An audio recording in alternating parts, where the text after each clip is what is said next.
compliance is probably going to be reached in the next few weeks, but that's something that in the past.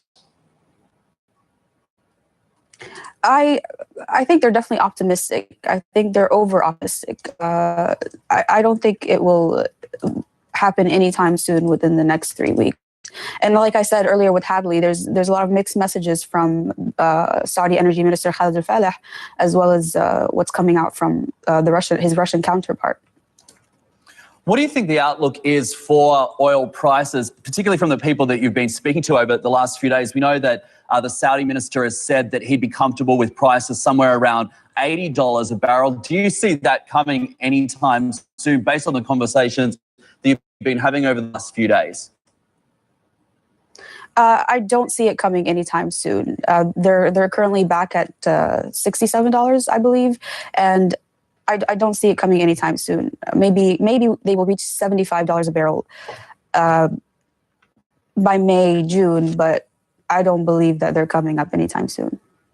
And Reem, I think it's really interesting because this is all about that internal conversation inside Saudi Arabia right now. As you were saying, they're not happy with the prices. They need them to be higher. And all of that, of course, plays into the strategy that we're seeing from the Crown Prince, Mohammed bin Salman, announcing $23 billion for tourism development yesterday. I mean, they are spending. They haven't put the brakes on the spending, whether it be on tourism or infrastructure or privatization. They're continuing to do that in spite of the fact that you've got the geopolitical headwinds coming off the back of Jamal Khashoggi, as well as the Riyadh Ritz-Carlton. A lot of questions about whether or not the fact that they've included the Tadawul in these emerging market indices is really going to bring the money in that they're really hoping to see. But it's still all about the oil, isn't it? Absolutely. And the economy is not yet quite diversified enough to withstand. Exactly. And I think that's going to be really interesting to see as we go forward, those internal conversations really playing out in the market, because they're not just talking Saudi, are they? They have to talk beyond the Gulf countries. They have to be able to talk to Russia and communicate. Of course. Absolutely. Of course. Reem, we're going to have to leave it there. Reem Abdulatif, thank you so much for joining us. Thank you for having me.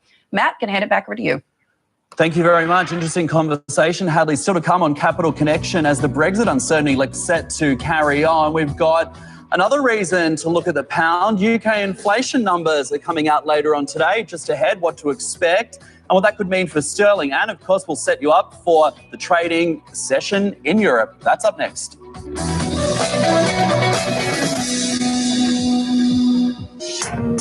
I have to say this country is quite strange. No matter how unstable it is,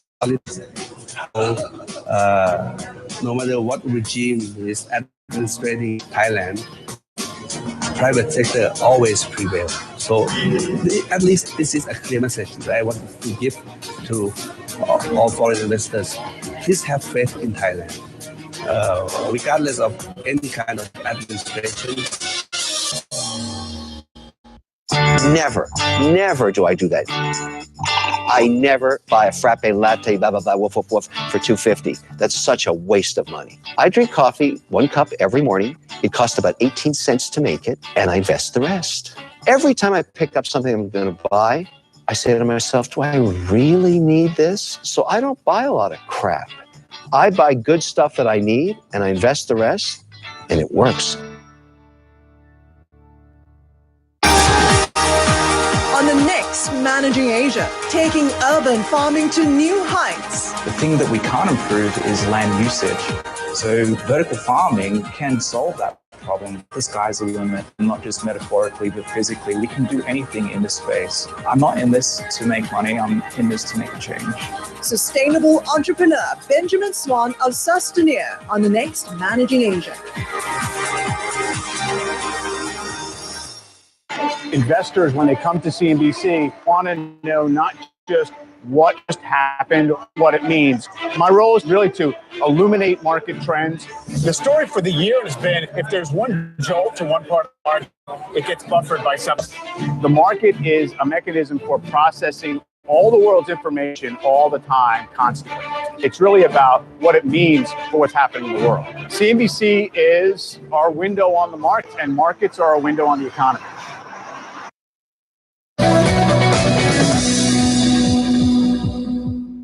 Welcome back to Capital Connection. Now, UK inflation data set to break later this evening, with CPI for February expected to rise 0.5% month on month.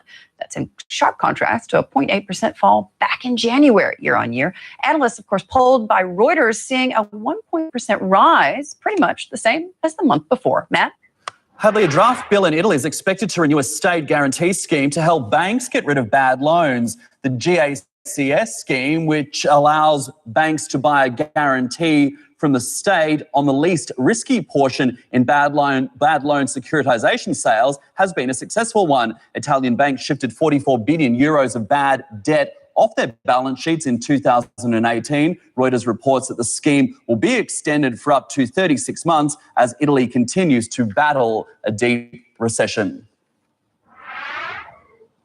Let's give you a look at how the European opening calls are stacking up right now. It does look as though we will see a negative picture for most of the markets in Europe. The FTSE in London called down by 40 points, the DAX 96, the IBEX 43. Could see a little bit of positivity, though, coming through on the French market. Well, let's get you to our wake-up call now. Julian Howard is Investment Director, Multi-Asset Solutions at GAM, joining us on the line from London. How do you trade European equities today? Of course, we're waiting to find out what the next move is going to be with this Brexit decision on the vote, what's going to happen with respect to the EU. We also have data coming out, inflation data today, Bank of England tomorrow. So how do you set up for trade today? Going on, as you've rightly pointed out, there's a swirl of data out there. I think part of the challenge also is that Europe has been in this sort of short squeeze over the last few weeks. It's actually been a really strong outperformer over other global markets, I guess, year to date. And this is despite all of the negative news flow facing it, whether it's Brexit or Italian budget troubles or the trade war with China, European car legislation getting tighter. So all of these headwinds against Europe, and yet the market has outperformed. And if you look at the fund manager surveys from the beginning of the year up to now, everyone has universally hated Europe. And I actually think for good reason. The problem has been is that there is some sort of short squeeze where some of the data came in a tiny bit better than expected. And actually what you're seeing is actually the equities start to outperform other markets. I personally don't think that can be sustained. And I think perhaps what you're seeing this morning is a bit of a reversal on that, a sort of collective realization that actually European equities can't keep outperforming some other very strong and solid markets, such as what we're seeing out of Asia, better numbers from China, for example. There are simply better opportunities elsewhere. And Europe is just facing pretty existential crisis in terms of its growth. And it only has one policy response, which is the ECB. There is no fiscal policy response. So I think from that point of view, the optimism coming through in Europe starting to fade. So it kind of makes sense to me, that we're starting to see this kind of calming down of the momentum. But I don't see it as a buying opportunity. We, of course, the Fed Asian markets really in wait-and-see mode today until, of course, we get some direction from the US Central Bank. Do you think that European equities will trade with a similar point of view in mind as well? Wait and see what comes out of the Fed, and we'll make our minds up based on what Jay Powell says and decide tomorrow. Yeah, I mean, I think the important thing with the Fed is that the Fed needs to reaffirm that it's still on watch-and-see mode. That actually it switched off autopilot back in January, and the market needs to see that autopilot is still firmly switched off. If we get a negative surprise, for example, the Fed starts to note better data somewhere, which in a way that there isn't any, so in a way we should be grateful. So sort of bad news is good news. So as long as that happens, as long as the Fed sticks to the course, I don't think there should be any sort of majorly adverse effects anywhere else. But you would see an adverse effect if the Fed noted some stronger data and started talking about another rate hike. At the moment, the market is sort of pricing in between 0 and 1 rate hike, but that could change if the Fed notes stronger data. But I just don't see it anywhere. So, Julian, it's Hadley in Abu Dhabi. I mean, I don't want to be the Cassandra wailing in the wind here, but is there a chance that consumers are going to be shocked by how bad this could really be? Because it seems at the moment that they're pretty oblivious to what's happening above their head. In terms of European consumers or US? I would say British consumers. Oh, UK. Okay, UK consumers. Yeah, there is a sort of collective sense of people not realizing what's going on. I mean, there's a great chart out there, which is if you show the housing market survey chart from the Royal Institute of Chartered Surveyors. This price series is absolutely collapsing. It's a sort of indicator of what's going to happen to the UK housing market, and that's always very important for future consumption patterns. And if you run that against UK retail sales, UK retail sales are still holding up. So it's a sense of like in the cartoon when the coyote goes over the cliff edge but hasn't realised there's nothing underneath. The fundamentals in the UK, apart from the labour market, are all deteriorating. And yet people continue to go shopping effectively. So it's a very, very difficult market to predict the UK. And it maybe speaks to the fact that the whole Brexit mess is really only happening in the minds of the Westminster Village and the financial community. That actually out there, sort of on the street, there isn't as much sort of concern or worry about it. Well, Julian, certainly there's never a bad time to go shopping. Julian Howard, we're going to have to leave it there. Thanks so much for joining us this morning on the Wake Up Call. Now, shares of Norsk Hydro sliding after one of the world's largest aluminum producers suffered an extensive cyber attack, disrupting operations across Europe and the United States, the ransomware originating in the U.S. and undermining the aluminum giant's systems, forcing several plants to be shut down or to be operated manually. The prices spiked. They're hitting a 3-month high. Matt? Hadley, let's give you another check on how the Asian markets are tracking on this Wednesday. As, of course, we count down to that Fed decision. Asian markets really marking time ahead of that decision. We've got a mixed picture. The Australian market closing lower, off by about 1/3 of 1%. We are seeing some weakness, a similar amount, in fact, for the South Korean market, down by about 1/3 of 1%. Chinese markets deeply in negative territory. We've got the Shenzhen market down by about 1.5%. Hong Kong also down by about 0.3%. Some positivity, though, coming through for the Japanese market, the TAIEX, and also the Indonesian market. Hadley. Well, that wraps up this edition of Capital Connection. I'm Hadley Gamble in Abu Dhabi. It's been fun. As always, again, Hadley, I'm Matthew Taylor in Singapore, Squawk Box Europe with the team, Karen, Jeff and Steve, coming up right after the break.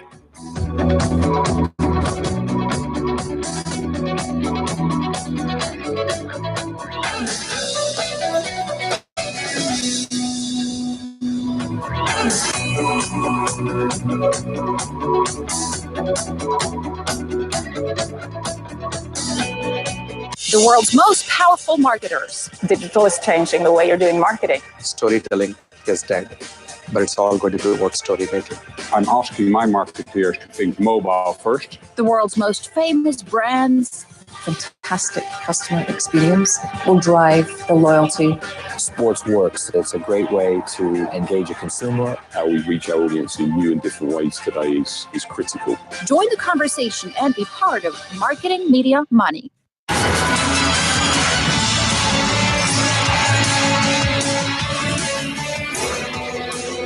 Mobile Wonder Grid.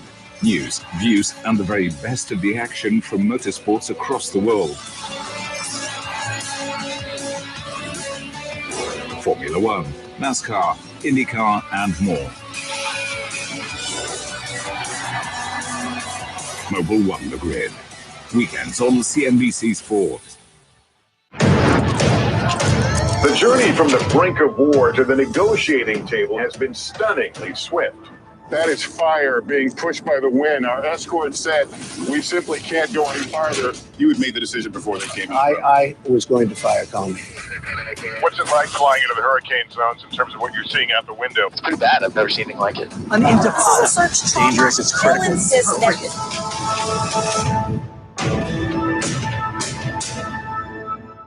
Investors, when they come to CNBC, want to know not just what just happened, but what it means. My role is really to illuminate market trends. The story for the year has been if there's one jolt to one part of the market, it gets buffered by something else. The market is a mechanism for processing all the world's information all the time, constantly. It's really about what it means for what's happening in the world. CNBC is our window on the markets, and markets are a window on the economy. This laptop, cell phone, tablet, and headphones together cost more than $3,500. That's about the same as 2.5 months' rent for the average American. Let's face it, Apple products have never been cheap, and the cost of some of its products has increased dramatically over time. Worldwide shipments of the iPhone increased year on year until it reached its peak of 231 million in 2015. So what makes these products so pricey? Well, some say it boils down to no other reason than the fact that Apple can convince us to pay the hefty price. There's even an official term for this phenomenon. It's called the Apple tax, which describes the extra money customers are willing to pay for an Apple product over a competitor product with similar features. And often it's attributed to the so-called cool factor associated with Apple. It's those premium prices that helped catapult Apple into becoming one of the world's most valuable companies.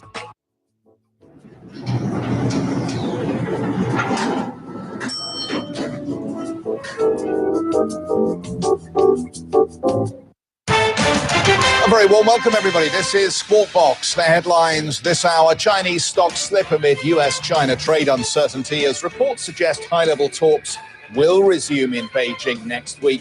And President Trump assures discussions are on track. China's going very well. Talks with China going very well. Thank you, everybody.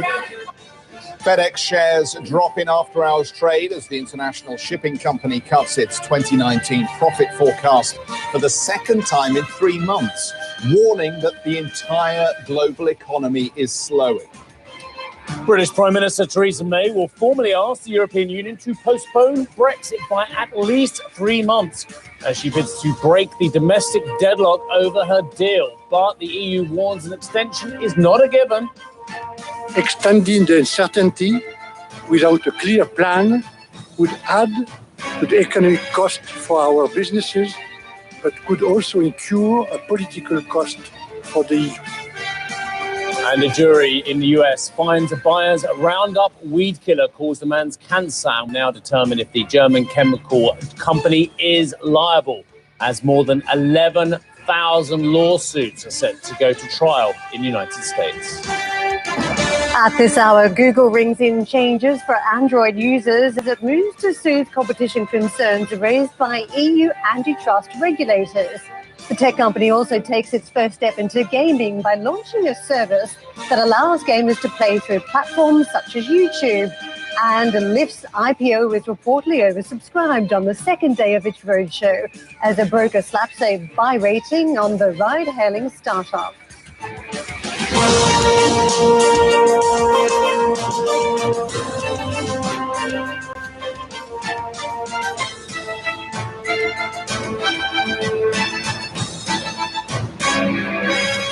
Let's take a look at the US markets. I always like this as a great starting point. And if I was training young reporters, many of them would now just go in and say, look, it was a flat session. But that isn't what is going on. There is always something interesting going on.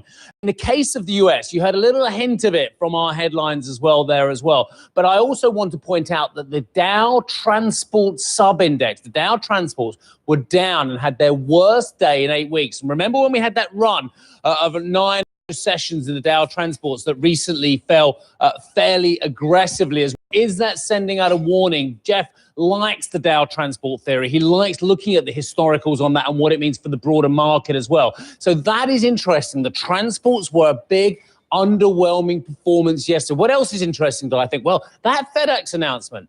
The FedEx announcement that the world is slowing, hence that warning we talked about in headlines, hence the shares falling off a little bit as well. So you've got signs that things are slowing down. Are they falling precipitously? I don't think there's evidence for that just yet as well.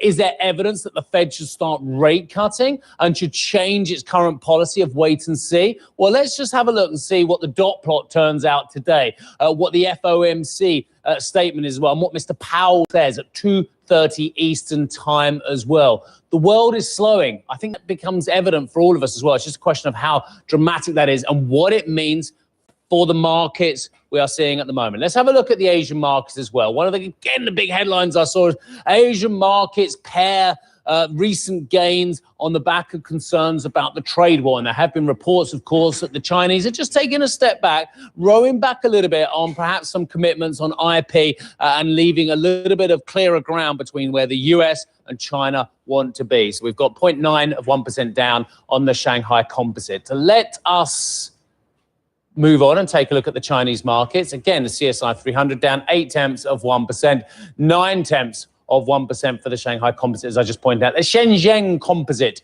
is down 1.5%. But I'm delighted to say he's back from his Moscow travels. Yes. Excellent interview with Mr. Deripaska. Thank you. I thought you asked all the right questions, as ever. I thought it was interesting to look at his demeanour, to look at how fed up he was, really. And given all the events that are going on at the moment, I suppose understandable. Yeah, no, definitely. I think he clearly has had a significant impact to his net wealth. And I think he feels that the ongoing pressure of sanctions are making it more difficult to operate as a business person, not only in the United States, but obviously in Russia. And I think if there was a big takeaway for me, I think the interesting one was how much he suggested the Russians themselves are fearful of secondary sanctions, and therefore they are adjusting who they're prepared to do business with.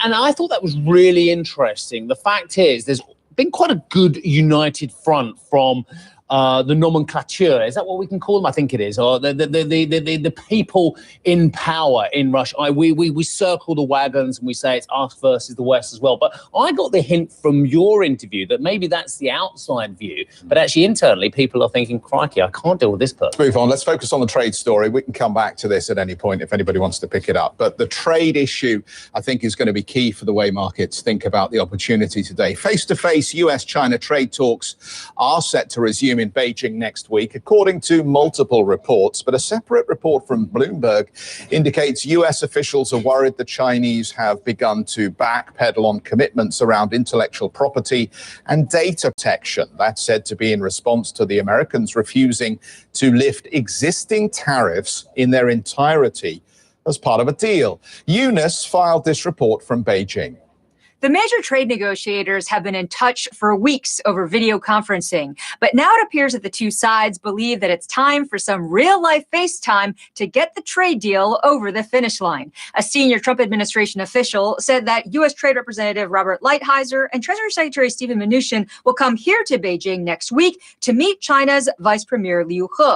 The Wall Street Journal is reporting that Liu will then head to Washington the following week. The aim is to get the deal done for a summit between Presidents Trump and Xi by late April. The talks are getting stuck on a couple of key issues. The Americans want an enforceable deal. They want more than promises that China will curtail practices that the Americans think are unfair. They also want the Chinese to agree not to retaliate if the U.S. reimposes tariffs. The Chinese have said that they're fine with something enforceable, but that it has to go both ways. The other big issue is the timing to end the tariffs. The U.S. wants to phase the removal. The Chinese want the tariffs lifted right away. So there's still a lot of work that needs to be done. And a reminder, negotiators had hoped to complete the deal for a Trump-Xi summit right about now. But the timing slipped after the Chinese were reportedly spooked when President Trump walked away from a deal with North Korea's Kim Jong-un in Hanoi. Overnight, President Trump repeated that the China talks are going very well, at least for now. Eunice Yoon, CNBC Business News, Beijing. Joining us now is Burkhard van Holt, who is Deputy CIO of Credit Suisse. We're also joined by Michelle Girard, who is the Chief U.S. Economist at NatWest Markets. So welcome, good morning to both of you. We have seen the trade impact on world markets and even the United States to the point where we are discussing today as to whether the Fed is going to be cutting back on its medium forecast of dot plots, the cluster of dots that tells us where interest rates are going. What are the expectations in your view? Do you think we'll see a very back to about one rate hike for this year? You know, we actually think that they'll take it down to no hikes. It's very close call whether there's the dot plot implies no further hikes this year or one. But we actually come down on the side that we think that, especially led by Fed Chair Powell, that you'll see them remove any, predisposition to raising rates. It's more consistent with the message that the Fed really has been signaling, which is that going forward, there's no predisposition about further action. It's going to be completely dependent on the data. And so I think that could be a positive surprise for the markets to actually see the Fed signaling that there is no expectation necessarily of another action this year. Burkhard, what do you think? Do you think we're going to go straight to a dovish Fed from a patient one? Will we get right back to zero rate hikes this year? Well, look, overall, do no harm is the overarching objective in monetary policy. And therefore, if in times of doubt, you can always feel comfortable that the Fed is unlikely to rattle markets And we'll continue to see the Fed provide guidance for more patience and for more accommodative policies, just like the Europeans and all other central bankers will continue to do. Well, the message then for investors is make hay while the sun shines, right? I mean, any reason to not take this signal from central banks as a reason to recommit to risk assets? Well, I think that you're right. I mean, you're going to see, I think, even beyond the dot plot, you know, we talk about the potential news and in terms of the Fed from the balance sheet, they could send a very, I think, positive signal of support by ending off, you know, their balance sheet runoff. So a positive surprise from the Fed dovishly will only reinforce what we've seen from central banks around the globe, which is exactly as you say, that we are seeing policies and central banks signaling a need to do no harm. They're moving and pushing off any thoughts of rate hikes. And as you think about the potential for risk assets. And the other thing that we can talk about at some point is even in the U.S., this consideration of the change in their framework for inflation targeting. Will that be sufficient, though, to offset the decline in corporate earnings forecasts that we're seeing as we run into the next quarter? Because as I look at the balance of risks for investors at the moment, whilst the monetary conditions may be easing, there's still this question of whether there is sufficient underlying demand to continue to keep the corporate show on the road, as it were. Well, look, it just shows the irony in markets. I mean, last year was a great year from an earnings perspective, and it was an awful year from an equity market perspective. And this year it turns to be out to be just okay from an earnings perspective, but to be a nice year so far, so good from an equity market perspective. The reality is markets don't move in sync. They don't move in parallel. But from everything I can see, the US economy is doing just fine. Europe's got troubles of its own, but it's also expanding. And then, you know, in economic expansions, slowly does it. And it's the slow speed of the economy that provides for its legs to run. Michelle Burkhardt, I've got a problem. I've got many problems, actually. We'll get to the financial market ones as well. Are we here? Sorry, is Jay Powell there? Is the FOMC there to pump up markets and add liquidity to equity markets primarily as well? Or is he there to offer the right financial conditions to stimulate the US economy? Because if it's the latter, a couple of pieces of evidence. I don't see any problems, as you were quite rightly saying, with the growth of the US economy compared with the rest of the world, given the fact that we are seeing a global slowdown. It happens. It used to be called the economic cycle before central banks decided they were going to abandon it. But the US curve, I'll quote, 2.469% on the 2-year, going right out to the 30-year of a mighty 3%. My second piece of evidence, i.e. what I'm saying is financial conditions are absolutely fine on the interest rates at the moment. My second piece of evidence is that there is $9.6 trillion of US non-financial corporate debt out there. Companies don't seem to have any problem borrowing money. So what is the Fed there to do? My question is it there to pump the market, or is it there to provide liquidity that is badly needed? Well, I think what the Fed is trying to do, of course, is to ensure that the U.S. economic expansion continues. And so at this point, they're looking at a policy that appears to be close to neutral while they're at basically both their mandates on inflation and unemployment. And so what they're thinking is that why should we keep hiking and potentially put the expansion at risk when there's no inflation risk? On the other hand, I don't think that there's a desire. The markets are already looking ahead to the next move being a rate cut. But for the reasons that you say, I don't necessarily think that this Fed feels the need to be putting in or to be thinking about providing that kind of support to be pumping up markets. They're trying to find, I think, a balance of not allowing financial conditions to overheat, which is their greatest risk as they move to a very kind of data-dependent patient outlook. The risk is that in trying to support the economy by not continuing to hike, they lead to an overheating in financial conditions. And that's the tightrope they're trying to watch. I know you want to come in on this one. So all that amazing fiscal stimulus that Trump got through originally and all that wonderful money that central banks have added to what have they done with it? We all know exactly what they've done with it. They've added over $1 trillion in the last year to remuneration to shareholders who probably didn't need it on the back of a massive stock market rally anyway. They haven't used it for capex and they haven't used it for infrastructure. Exactly. So here you go. I mean, the narrative that the Fed's pumping up the market is a popular one, but that doesn't make it any more reliable. The reality is, since quantitative easing started 10 years ago, if you look at how pension funds and similarly so private investors acted. The reality is pension funds across the world 10 years ago held more equities and more cash than are holding today. All that QE did was it forced pension funds to lower their allocations to equities and cash for negative carry and equities for trauma, and to shift that into bonds and property. So it wasn't the central bank's balance sheet that's been driving Amazon's share price. It's been Amazon's earnings which has been driving the share price. We have to leave it there for the moment. I love this conversation. I can't believe I get so excited every morning about the same conversation. Plus, there's a structural change I was going to say, which is the de-equitization, which has meant that those pension funds haven't got so many places to put their money as well. Michelle Burkhart, we'll leave it there for the moment. We'll come back to you both. FedEx shares, this is the real world. FedEx shares dropped over 5% in after-hours trade after the delivery company slashed 2019 profit forecast. The company blamed slowing macroeconomic conditions and weaker global trade growth trends. It's the second cut in 3 months for FedEx, which has been struggling to integrate the Dutch company TNT Express. Do you remember when that, by the way, that takeover was supposed to take out the opposition, take out the competition and firm prices? Just saying, anyway, after it acquired it in 2016. The CEO, Fred Smith, told CNBC the company is optimistic about the future and hailed the Trump administration's trade negotiations with China. There's a lot of pressure on the Chinese economy. Don't forget that. We don't agree with the use of tariffs the way the president has done it, and we've said that. Having also made that point, let me say again that the terms of trade between China and the United States need to be changed. They have to be changed. And in that regard, he's doing exactly the right thing. Coming up on the show, UK Chancellor Philip Hammond says he wants the shortest Brexit delay possible as the Prime Minister prepares to meet EU leaders. We're live from Westminster and Brussels next.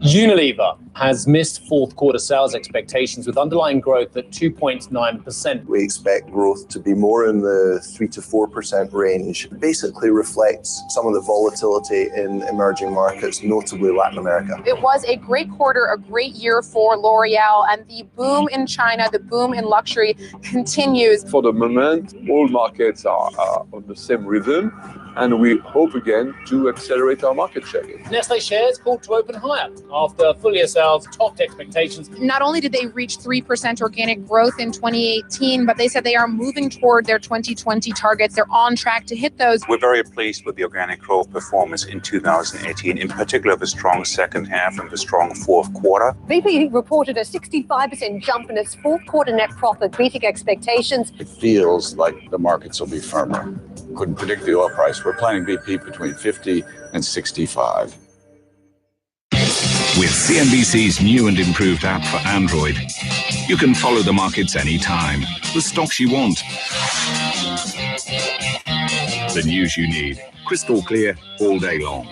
Watch clips from your favorite shows, editors' picks, and featured video from across the globe. Our future lies in continuing to raise living standards across the world. Download the all-new CNBC app today on your Android phone or tablet.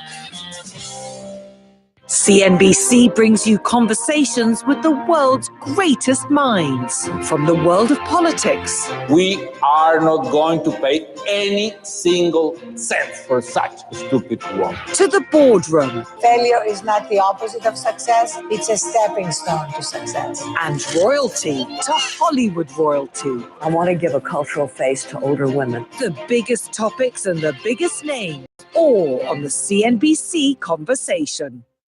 We cover brands like Bugatti, Patek Philippe, the best of the best, because we are all about money and how to make it, how to invest it, and how to spend it wisely. As a reporter, I'm looking for how these companies are trying to attract the toughest consumers on the planet. It's like having a leather seat with a jet engine strapped to your back. CNBC has the most affluent audience in television. We want to feed their minds, but we also want to make their hearts race. Get your market fix. Find smart money tips. Catch top CEOs. What's your response to that? See the Kramer Remix. What stocks fit you? Watch it all online. CNBC's got the clips.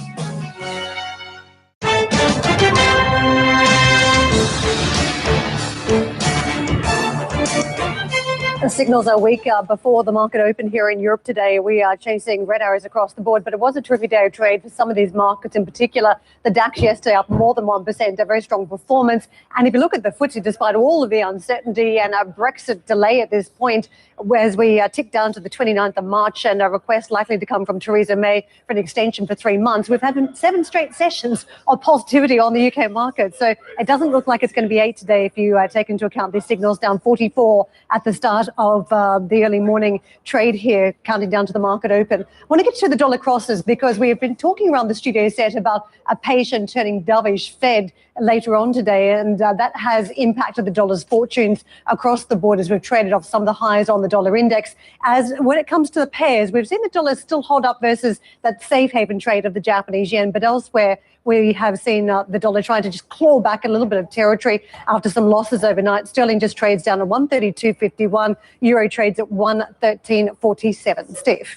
Karen, let's get back to all of our favourite story. Yeah, you guessed it, Brexit. UK Prime Minister Theresa May will send a letter to the EU later today. What it asks for, nobody knows. But apparently it's officially going to request a Brexit extension. How long? Oh, there's a question. Willem. Apparently, it was a rancorous cabinet meeting yesterday. The little option and the long option were both discussed as well. But I'm hearing from the European point of view as well that April the 12th is a key date for them because they want to know by then whether the Brits are involved in parliamentary elections or not. Good morning to you. Good morning, Steve. Yes, all the reports of yesterday's cabinet meeting indicate that there was some disagreement. Chancellor Philip Hammond, that's the British finance minister, acknowledged as much in an interview with the BBC. However, he said that they all agreed that the Prime Minister should be sending that letter to the EU. Take a listen. We're all in the same place on this. We want the shortest delay possible. We want to get this done so that we can get on with our lives and get on with building Britain's future. But obviously, what we've got to get from the European Union is an extension that allows us to get the deal through Parliament and get the legislation to ratify it through. So what the government still wants to do, apparently, according to Mr. Hammond there, is get Theresa May's deal through Parliament. That would therefore require a shorter technical extension that we've heard the government talk about for the last few weeks. The question is whether the letter that we should get sight of later on today when it gets sent to Donald Tusk, the EU Council President, contains a request for a shorter extension with the possibility of a longer one, or whether it contains a request of a longer extension with the possibility of exiting early. It's very unclear, of course, what the Europeans will say in response to this. So that's one of the challenges facing the government. But of course, still here in Westminster, there are big questions about the numbers behind her deal. If she's going to push ahead with this, try and get a vote through next week. If she's granted that extension, there's a big question about whether she'll get enough members of her own party still to push it through, whether the DUP, the small Northern Irish party that supports the government, will in fact vote for it. Talks between them and the government are still ongoing. And in fact, whether a couple of dozen Labour MPs, the opposition party here, the main opposition party here in the UK, could end up crossing the political aisle and backing the Prime Minister. So a huge number of uncertainties, as ever, around this situation. Yeah, absolutely. And thank you very much indeed for, as ever, doing your best to explain what is a very complicated situation. Meanwhile, speaking in Brussels, the EU's chief Brexit negotiator, Michel Barnier, said Europe must protect itself when considering a Brexit extension. The European Council will need to assess what is in the best interest of the EU. Extending the uncertainty without a clear plan would add to the economic cost for our businesses, but could also incur a political cost for the EU. It is for the British government and Parliament to decide very quickly what the UK wants to do next. Sylvia Amaro, I don't know if you're aware of the word balderdash, but I read some balderdash this morning, which said the EU holds all the cards. Now, while it's unambiguous that the Brits are in an absolute mess, the fact is, if the Brits stay long enough, they get involved in parliamentary elections, which the Europeans don't want. They also, more importantly, I would suggest, get involved in the agreements about the next budget for the EU going forward as well. And that is something the Europeans do not want. Good morning to you. Absolutely, Steve. And of course, that is one of the considerations that the EU needs to make at this stage. But I have to say that for now, the mood here in Brussels across the different institutions is a wait and see approach once again. And this time is about that that letter that the Prime Minister is expected to send. A UK official based here in Brussels told me yesterday that the Prime Minister Theresa May is going to send a letter to the President of the European Council, Donald Tusk, and this letter is going to arrive before the summit begins tomorrow here at around lunchtime. In this letter, it is expected that Theresa May will ask for an extension and of a short-term extension, I should say, until 30th of June. But of course, as we mentioned before, the big question is really whether the 27 European countries will accept this request. The message so far from the different 27 capitals has been that UK needs a very good reason to ask for an extension. Without a new and credible argument for delaying its departure from the EU, then I'm afraid I have to say we're actually heading towards a no-deal scenario next week. And yesterday I had a chance to ask the French Minister for European Affairs how real is the possibility of a no-deal. We are ready for a no deal. We have prepared everything we had to. We passed a law, we passed decrees, and it's a choice to be made by the United Kingdom. They have said no to a no deal, and they have said no to a realistic deal. They have to change their mind on one of the two options. I don't have any appetite for substanceless, very abstract discussions and negotiations on the Brexit. Please deliver. Dear friends in London, please deliver. The clock is ticking. In that clip, we also heard from the German Minister for Europe, Michael Roth, showing his frustration about the Brexit process. And I have to say, guys, that yesterday I witnessed a new level of irritation about Brexit. Previously, I had heard European officials complaining how long the process was taking, about all of the procedures going on in the House of Commons. And then, of course, we also heard the President of the European Council saying that, making that comment about a special place in hell for those that promoted Brexit without a sketch of a plan. But now we're hearing ministers of European affairs saying on the record they're exhausted by Brexit. So let's see how all of this is going to play out tomorrow at the summit here in Brussels. Terrific. Sylvia, thank you very much indeed for that. Just before we go, there is another issue that may be challenging for the Commission. President Xi Jinping is set to start his tour of Italy tomorrow. Italy could become the first G7 nation to sign up to the Belt and Road project. A number of comments on the wires here where he says he wants the new relationship to take Italy into the new era. We'll talk some more about China and Italy and that connection when we come back. Stay tuned.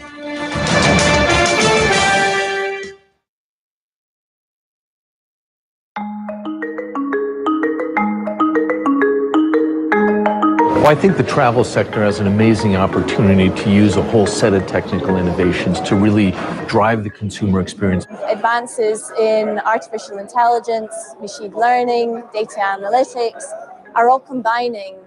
Everyone's looking for a bespoke travel agent in their pocket that speaks to their needs directly, is able to serve to them what matters to them the most. People want to have that power to be able to do their entire planning and bookings on their phone. 5G is 100 times faster than 4G, for instance. So you will be able to access in real time what to eat, what to go. In my opinion, the most impact will make the face recognition and also find very fine-tuned personalization. When tourists come, especially when they're coming for the second time, they want to see different content. What we need to understand is that technology is a facilitator. It will never replace human connection. The main reason why our growth rates are deteriorating is not coming from inner or domestic causes. It's coming from outside. It's coming from the world. It's coming from external risks. And the most important risk for the world economy, as well for Europe, is that there are trade disputes, especially between EU and China, that there are uncertainties in that world. There is also the Brexit case, which is uncertain. The fundamental idea that these energy sources belong to China, everyone knows not to be true. So American diplomats need to do the hard work to make sure that the countries that own those resources get access to them for their people. Second, there's nobody who can innovate and work like American businesses. We're here in Sarah where we're talking about the enormous energy abundance that's been created all across America. We can deliver for South Asia and Asia the same way we've done for the rest of the world. That'll keep China at bay.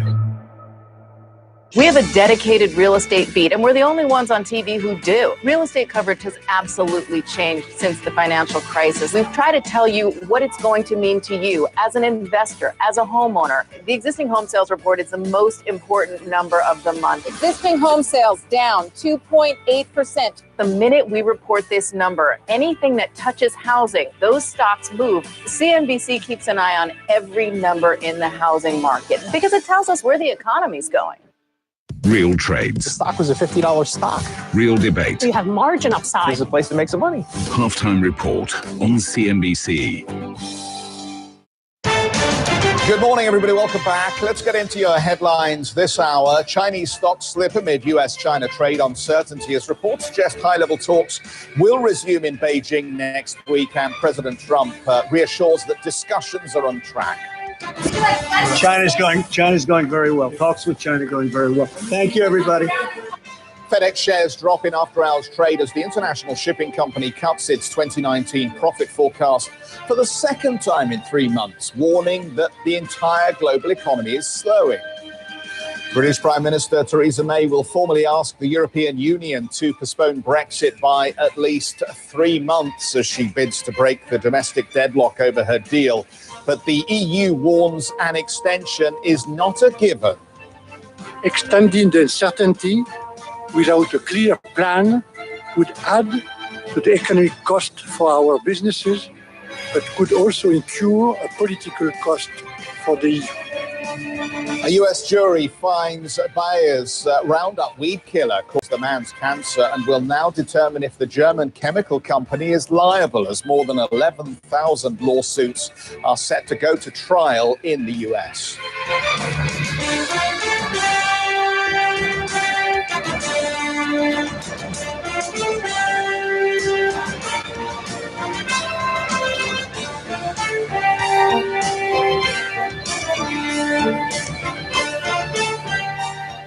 Markets turning cautious globally from the United States to Asia, and all this on reports that China may be reversing some of its promises on trade. Negotiations have been taking place between the two nations with hopes that we're getting to the end game, despite some delays on any formal resolution between the trade spat that's been playing out. However, the narrative now suggests that we might be going the opposite direction, that more hurdles are being erected, and that the Chinese are pushing back against some of the stronger armed tactics from the Americans on technology transfers, where they've been demanding significant changes, and also on key product that they might be starting to take in terms of correcting the balance on trade. Boeing, of course, was one of the items on the list. And after all the problems with the 737 MAX 8 aircraft, that may be causing a few issues between negotiating teams. But investors, you can see, now just taking a little bit off the table when it comes to these markets. China trading down by almost 0.6%. It has been a fairly hot market in recent weeks on fund flows around the MSCI changes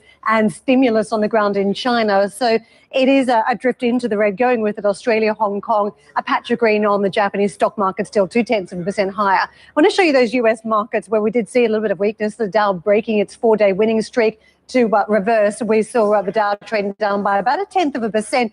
Areas of the market that were weak, we saw the Dow Transport suffer its worst day in 8 weeks. Sometimes that is seen as a test of where the market is heading. Utilities, an area of the market where you saw a record in recent days. That was one of the laggards posting its worst day in a while. And financials underperforming. Coming up to the Fed later on today, the big ticket item for investors, what will the Fed do around its dot plots? Will we also pull back on the rate hiking cycle for this year from 2 to 1, perhaps even no rate hikes for this year? So that dented the fortunes of the financial stocks. But curiously, if we switch over the charts and take a look at yields, we did see a little bit of move higher in the yields in session yesterday, but currently 2.61. We are watching this very, very closely. Some are thinking we may even, given how close we are to the 2.54% mark, the lowest level since January 2018, whether we start to crack that lower end on the yield today, depending on what the Fed may or may not say around the dot plots and its direction for the balance sheet that it's been managing. So watch this space very, very closely.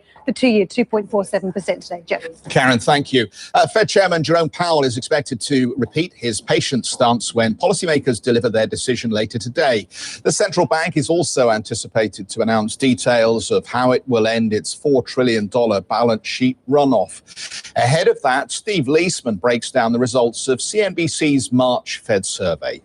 The outlook for growth is coming down, as is the outlook for Fed rate hikes. Let's talk about what that means and why this is happening. First thing, let's take a look at what happened in 2018. We hit that 3% mark, 1% Q4 over Q4, but it's coming down, 2.3, slowing pretty sharply, and then seeing just 2%, which is right around what's thought to be potential growth for 2020. By the way, this group did a pretty good job, our 43 economists, of forecasting growth in 2018. Unemployment 3.8%, right around where it is, and CPI maintaining around 2%. Looking at the chance of recession, well, it's still high, but we got a break. You can see it came up. But first of all, let's look at the solid days here. The market did very well while it thought recession was a low probability. It's come up above the long run of the survey here, but 24% is finally down. It went up for 3 in a row, but still elevated. And that's partially because of things like the global slowdown and trade. We asked, what role are tariffs playing in the global slowdown? 45% say it's significant, 48% say it's modest. Well, what about the effect on growth? Taking 20 basis points or 0.2% off of growth and tariffs, and 30 basis points or 0.3% from the global slowdown.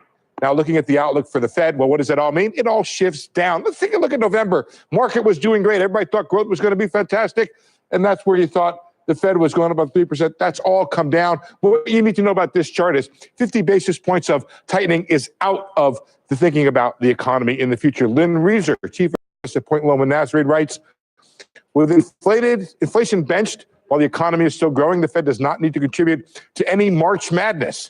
It can monitor Brexit, U.S. trade talks, and signs of a weaker or stronger domestic economy before choosing its next play. So patient is the word, guys, and the outlook for the Fed. Steve Leisman there. Well, let's come back to the conversation around the studio set. Burkhard van Holt stays with us, Deputy CIO of Credit Suisse, and Michelle Girard, Chief US Economist at NatWest Markets. I want to come into the yield story because we have seen a significant movement this year as decisions start to change around what the Fed might or might not do. And Fed funds rates are now pricing in a rate cut at some point this year. If the market is wrong, we don't reverse that much where we actually see a rate cut. What are we going to see on the yield? Are we actually going to pick up from some of the lower levels we might be seeing on the boards? Well, I guess it'll depend on how the growth outlook shapes up, because as you said, the market's run ahead of itself. It's gotten very concerned about the U.S. growth outlook. It started to think that the next move could be a cut. And I think we were talking about earlier that the U.S. growth story, I don't think is as weak as some people have feared. And to some extent, then you could say that if some of that worry, not only about the U.S., but about the global economy begins to evaporate, there could be some upward pressure on yields. But the other point of it is there is no inflation. So I don't see that there's a real threat of a sharply higher move in yields, especially because we're also not expecting the Fed to get aggressive. That puts a limit on how high yields would go. Look, I think one rule we can all bank on is that the one thing investors are most dearly hoping for has the lowest probability of materializing. Every single investor I meet is hoping for higher yields. It would make all our lives infinitely easier. And that's precisely why that's not happening. Because every time the long end of the yield curve moves up, there's tons and tons of limited buy orders making sure that it's not going through the roof. And yet we talk about dual mandates. And one of those mandates is about unemployment or employment. And in the UK this week, despite the concerns over Brexit, we had a record number of people employed. And I think it was something in the region of 32 million. I think it was a 31 million handle, but a high one as well. US as well is seeing very, very strong overall job creation. Right, not just last month, admittedly, but in general, the trends are very healthy. You're way smarter than looking at 1 month. And all these people who course. do look at 1 month, they frustrate me because even the amalgamated 2 months, the last 2 months, we're still over 150,000. Exactly. Much better than what you'd expect to see at this late in the cycle. And even the UK data, it's a reminder, I think, that there is so much pessimism that had kind of overtaken the markets, particularly as we came into the year, about both, the U.S. economy, the Chinese economy, Eurozone. And we get reminded by data that are actually holding in that some of the worst case scenarios that people were fearing, I think we ran too far in terms of the pessimism. Am I right in thinking it's 3.4%, the average hourly earnings in the last week? We are seeing, exactly, and we are seeing some, which is a great thing. And the other thing in the U.S. you have to remember is productivity has picked up. So we can have higher wages. Those workers are earning those wages without necessarily the inflation threat that would be normally associated with it. There's a problem in the data, though, isn't there? And I'm finding it really hard to reconcile the kind of corporate reports we get from a company like FedEx, the behavior of the transports, the weakness we've seen in industrials from the beginning of the year, and the fact we've got booming employment. And somehow, I don't know whether there's a timing mismatch in the story, just because employment data we know is very lagging, and whether we need to focus on the other bits of information, or whether I'm misunderstanding the way that the economy works. I know nothing about FedEx's latest internal issues, but all I know is that if I look at the American Truckers Association's loggings, they're doing just fine. They're laughing their way to the bank. So somebody is actually sending parcels from production to customers. The world economy and the US economy in particular look healthy. What's the reason for the slowdown in industrial activity then that we've seen, not only in the United States, but we've seen it in China and we've seen it in Europe. We see some headline numbers like auto sales decline. Exactly. You just mentioned cars. The reality is there's, peak demand and things like cars. I mean, do you really need a new car this year, or might your current car hang on another year? I know you need a new one. It doesn't matter what he wants. It doesn't matter what any of us around this table want. It's what your Chinese consumer wants. It's what your Vietnamese consumer wants. It's what your Indian consumer wants. And you know why We've known for years that's the X factor. And what's happened? I just finished this point. 8 months in a row, Chinese car sales have been negative. Nobody saw that coming. And you know why? That was because of the announced tax cuts. And they're not stupid. They understand that if from February onwards this year, buying a new car costs you 20% less than last year, you better postpone and you carry on driving your old car for another 6 months because the next one is going to be 20% cheaper. And you saw precisely that with the cash for clunker schemes that were just introduced a couple of days ago in Hong Kong and other parts of China. Michelle, how much of this is down to the trade factor? I mean, we haven't mentioned this in the mix, and it's been a dominant factor for businesses not willing to invest in the way global supply chains have been impacted. Well, earlier in the piece that Steve Leisman had done, you had people trying to say that trade took a couple of tenths off of the growth outlook. The numbers that we've looked at in terms of the impact of tariffs on trade suggest that it's been relatively small. I think, as you allude to, it's the uncertainty factor that we've been so watchful of. Does it cause companies to take a bit of a wait-and-see attitude? I mean, the good news is all the survey numbers that companies' CapEx spending plans in the U.S. have actually remained very resilient all through a lot of this uncertainty. And the capital spending numbers for the fourth quarter were a little bit better than expected. So I think it's something that people have watched for. But I actually think the economic impact, it was less than perhaps we thought it could be under a worst case kind of scenario. How much weight do we put on sentiment surveys? I mean, I was looking at Thomson Reuters had a good piece on a survey they do of Asian companies. For the first quarter, 3-year low in confidence in those companies about the business outlook. Right. Do we need to care about that? Well, I watch all of that really closely. Because of the fact that you worry that that's the first sign of businesses getting more cautious and then pulling back. The business story in the U.S. has been the real driver. The business spending and CapEx and hiring, which set the stage for the consumer. The good news is, as you know, Jeff, the confidence numbers have come off. The actual spending numbers themselves, companies' capital spending plans, have not been cut as dramatically as that sharp decline in sentiment that we've seen. So I guess I do a little bit of both. I watch the sentiment numbers, but I watch, even more importantly, the actual activity numbers. Sentiment could rebound on a dime. And that's, I think, the important thing to keep in mind about not putting too much weight on the sentiment, because you get some good news, the trade escalations, we get a trade deal. A lot of the issues that plagued consumer confidence or business confidence can turn very quickly. Great to have you in this morning. Thanks very much for having joining me. us. So hopefully we'll catch up on a program soon. That's great. Thanks. Michelle Girard, the chief US economist at NatWest Markets. Our US colleagues are going to discuss the Fed along with the state of the economy with JP Morgan CEO Jamie Dimon today. Really interesting, him talking about the bifurcated US economy as well. It all sounded very presidential, but he said he's not running. 18:30 CET. Can't wait for that interview. We talked about Bayer in the headlines this morning. This all relates to this jury finding in the United States that a Roundup case caused a man's cancer. Bayer is indicated to open down about 9.8%. That is an early pre-market call from the brokers this morning as a result of that glyphosate trial. Let us move on to other stories. Mr. Trump, US president, has pledged to support Brazil's push to become an OECD member as he hosted his Brazilian counterpart, Jair Bolsonaro, at the White House. Speaking alongside Bolsonaro, President Trump also said he would designate the South American country as a major non-NATO ally and discuss the ongoing crisis in Venezuela, saying the US could pursue a harder stance. We really haven't done the really tough sanctions yet. We can do the tough sanctions, and all options are open, so we may be doing that. But we haven't done the toughest of sanctions, as you know. We've done, I would say, right down the middle. But we can go a lot tougher if we need to do that.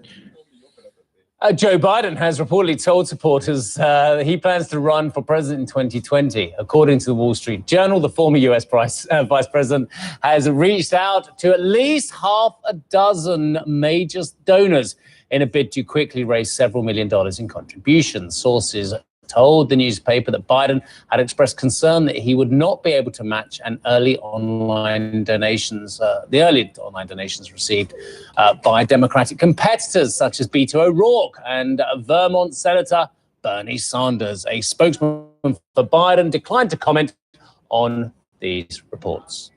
The U.S. Department of Transportation has asked the agency's watchdog to order the Federal Aviation Administration's approval of Boeing 737 MAX 8 jetliners. In a memo, Transportation Secretary Elaine Chao said she wants to be sure the FAA's safety procedures are, quote, implemented effectively. The request follows 2 fatal crashes of the aircraft in less than 5 months. The EU and Canada have said they want to independently guarantee the safety of Boeing's 737 MAX planes. EU officials said they will not let the aircraft fly again until they have, quote, found acceptable answers to its questions over recent design improvements made by Boeing. Meanwhile, Canadian regulators also promised a, quote, exhaustive review of the jet's automated flight control system.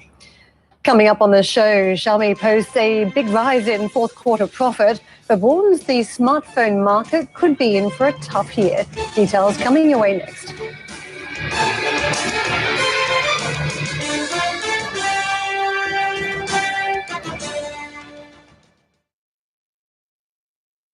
Delivering Alpha is the #1 investment event for people in the institutional money management business. If you watch Delivering Alpha on television, online, via social media, you are going to come away with actionable ideas that can make you money.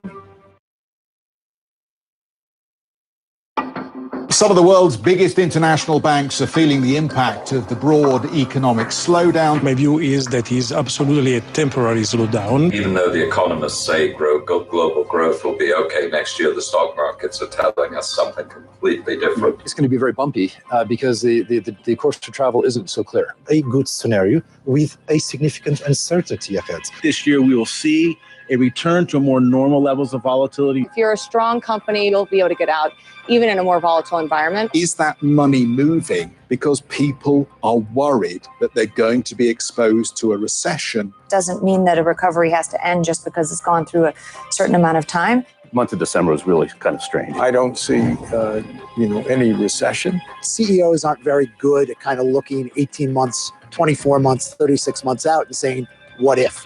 We're going to have a recession one day. We're adults, but the range of possibilities is broader and the range of bad outcomes is increasing. We had almost no plan to be prepared. And I personally was taken this, in this step by full surprise. Because it gave me a total just understanding that legal system in the US maybe is the last resort where people could assess the facts.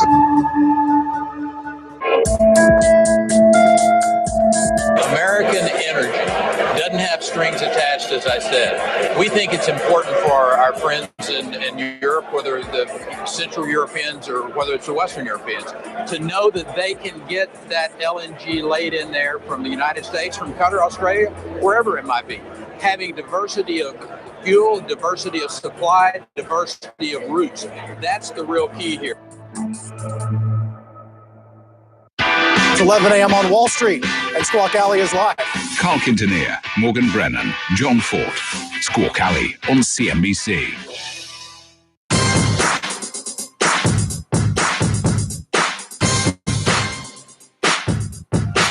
Technology only matters if it makes a difference in the guest experience. Fort Knox with John Fort. Subscribe to the podcast now.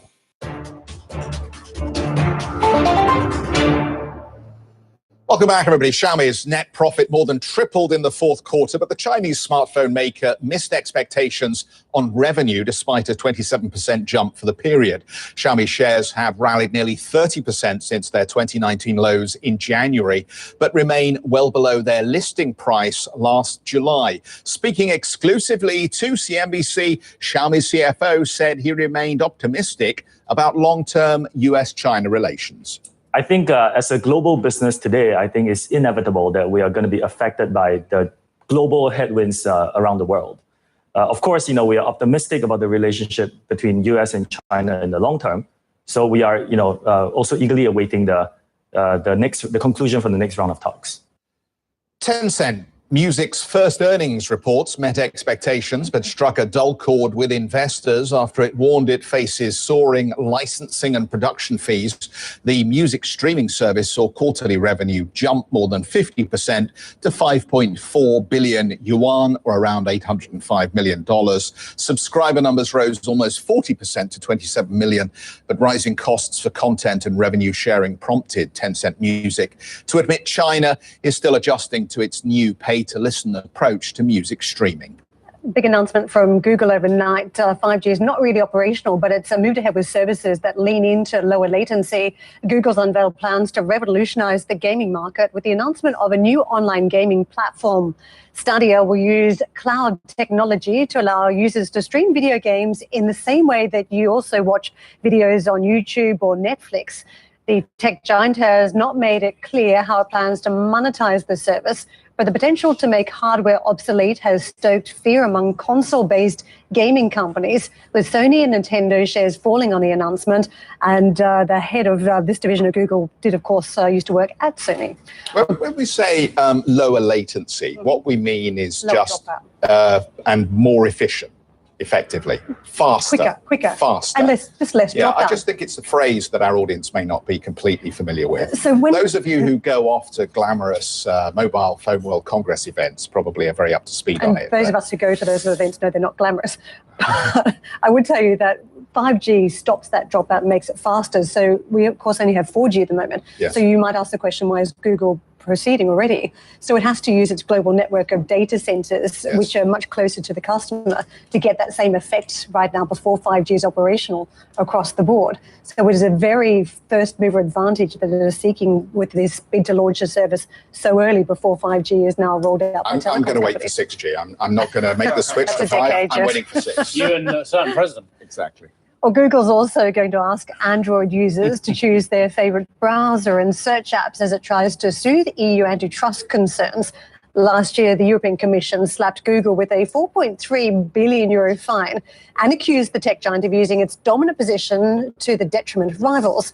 The regulators also said Google had an unfair advantage over its competitors by pre-installing Chrome on Android devices. Bayer shares are trading nearly 10% lower in pre-market trade after a US jury unanimously ruled that Roundup, one of the company's most common weed killers, was a, quote, substantial factor in causing a man's cancer. The same jury will now determine whether Bayer's unit Monsanto is liable and must pay damages to the man. Bayer, which has strongly rejected all accusations, has expressed disappointment for the ruling. More than 11,000 Roundup lawsuits are still set to go on trial in the United States.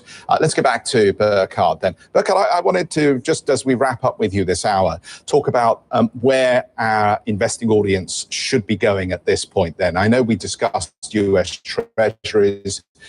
Treasuries are one area where you think there's opportunity.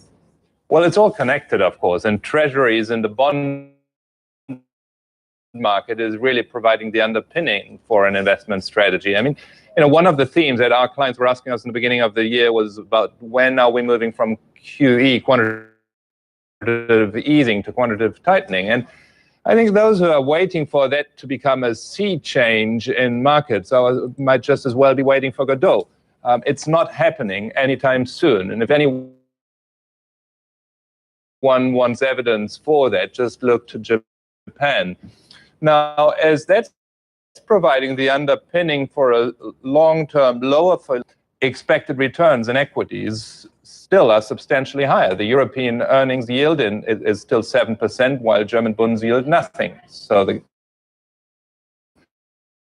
the wide gap of 7% between earnings and bond yields is nothing but the equity risk premium, which rewards those who are courageous and long-term in it. And yet, sir, Karen and I did a great exercise, I thought, about 6 months ago, and we went down the DAX. Yes. Looking at, and we thought, well, we can't own those ones because they've got labour disputes, and we can't own those ones because their return on equity is diminished because they've got to invest in electric, and we can't own those ones because there's merger problems in the banking sector. And we went through literally everything. You could have constructed, and Bayer being a great case in point, a great case against owning any of this stuff, which looked ostensibly cheap. I think that's why everyone went and bought the CAC, which is why you see an outperformance on the French market. True. To be fair, we're overweight China, where a number of reasons are driving it. There's just the turnaround in the economy that we can clearly see. There's a very strong rally that initially you can argue was fabricated, but then retail investors are particularly important in China, are smelling the animal spirits, jumping on the bandwagon, taking this to the next level. So we think this has got a few more percentage points to run. We also see that, as I think I mentioned this before, the quality of companies that you find in the United States explains why the US market is as expensive as it is, because it's got great companies. And yet, Burkhold, Michael, one of our team, I know he's over there chatting actually, he just sent an article through. Chinese companies are defaulting on their debts at an unprecedented level. Good enough. Because what that shows to me is that finally free market capital allocation is gaining traction. If they weren't defaulting, you should be spooked because they'd be zombies. But the fact that China is actually allowing companies to default without going to prison is a very good sign of fresh air moving into markets. So, Becca, if you look at the sentiment around the emerging markets, particularly bad last year, but now it's been pretty bad around European equities, do you think we're at the lowest point in the cycle for negative European equities? My sense is we're getting there. We might not be there yet. You sounded very cautious when I asked that question. Yeah, because, sometimes these things take time, and I wouldn't bet on it yet. We are still underweight the Eurozone as compared to emerging markets in China in particular. But, a little time down the road and things may look even cheaper and more attractive than it is today. We have to say goodbye. Thank you for spending the last hour. It's really nice to see you again. Burkhard van Holt, who is the Deputy CIO at Credit Suisse. Coming up on the show, is there fresh doubts surrounding the US-China trade talks? We'll discuss later after this break.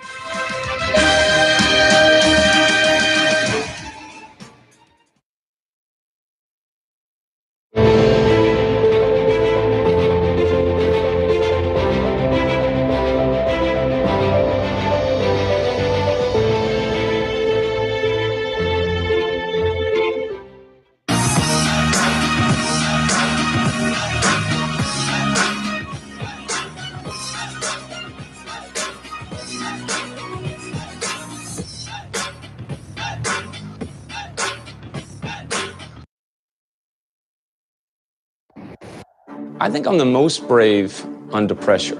I tend to try not to do the things that people have done before. If the writing's on the wall, the sooner you do it, the better. I am very competitive. I always want to win.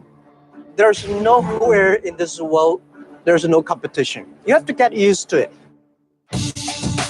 My passion for sort of the human conversation always leads me in the end to the next big story. Entrepreneurs are in some ways immune to the notion of risk. I didn't want to be on the sidelines. I wanted to be in the trenches. Rise and grind. This is how you do it. If you could predict what's going to happen, then don't do it. The true measure of a person is not what they take from this world, but it's what they give this world.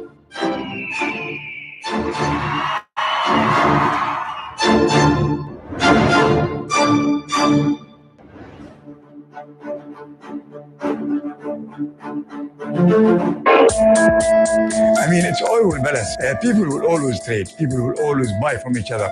And trading allows people to have a comparative advantage. And Get CNBC Pro for in-depth access to Wall Street, giving you the edge to invest like a pro. Pro's got global daytime coverage with live streaming of CNN, US, Europe, and Asia. Your subscription gives you access to the experts who do it best with exclusive interviews. Get insights and analysis from pros, plus big market data analyzed to help you uncover new investment opportunities. Invest like a pro. Go to cnbc.com/getpro for your 30-day free trial. Opening bell action. Global markets under some pressure this morning. Financials are the best performers right now. Is there a risk here? Look at these stocks. Squawk on the Street, weekdays. Next week, while President Trump reassures discussions are on track. China's going very well. Talks with China going very well. Thank you, everybody. FedEx shares drop in after hours trade as the international shipping company cuts its 2019 profit forecast the second time in 3 months, warning the entire global economy is slowing. Buyer shares plunging in pre-market trade as a US jury finds the firm's Roundup weed killer caused the man's cancer and will now determine if the German chemical company is liable. And British Prime Minister Theresa May is formally going to ask the EU to postpone Brexit as she bids to break the domestic deadlock over her deal. But the EU warns an extension's not a given. Extending the uncertainty without a clear plan would add to the economic cost for our businesses, but could also incur a political cost for the EU. And on the road to Rome, Chinese President Xi Jinping says he wants to strengthen ties with Italy in a letter ahead of his visit to the Eurozone's third largest economy.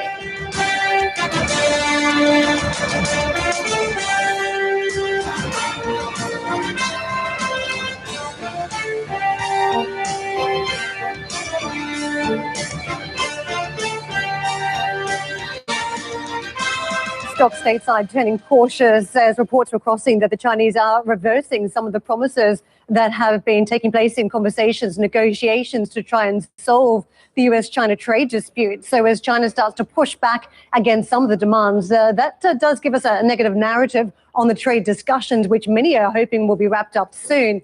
The market, you can see on the Dow trading down by about 0.1%. Areas of the market that have been supported of late also seeing some weakness, including Dow Transports, one of the weak spots in the market yesterday. Now, when it comes to today, all eyes on the Fed, and the market has been trying to second guess what the central bank may do around its dot plots, with some suggestion we could see rate hikes for this year removed from those dot plot assumptions. Others suggesting that we'll move from 2 that we were baking in late last year to just 1. But a dovish to Fed tone today would be possibly interesting for the market dynamics, whether we get a positive trade as more risk assets pick up on the Fed, or whether we should go positive. The Asian markets, I want to take you to that reaction around trade and what we've seen for most of those Chinese markets. We are now just lessening some of the red ink that has been flashing up in the Shanghai Composite, down less than 0.2%. Last check, we were down more than 0.5%. The Hong Kong market trades down by about 1/3. I think this is the Nikkei, one of the green patches across the Asian markets. Let's just dive into more of the boards from China so you can see the trade away from. In Beijing next week. That, according to multiple reports at this hour. Separately, Bloomberg suggesting US officials are worried Chinese have begun to backpedal on commitments around intellectual property and data protection.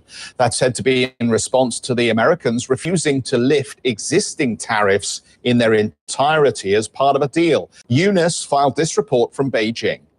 The major trade negotiators have been in touch for weeks over video conferencing, but now it appears that the two sides believe that it's time for some real action will come here to Beijing next week to meet China's Vice Premier Liu He.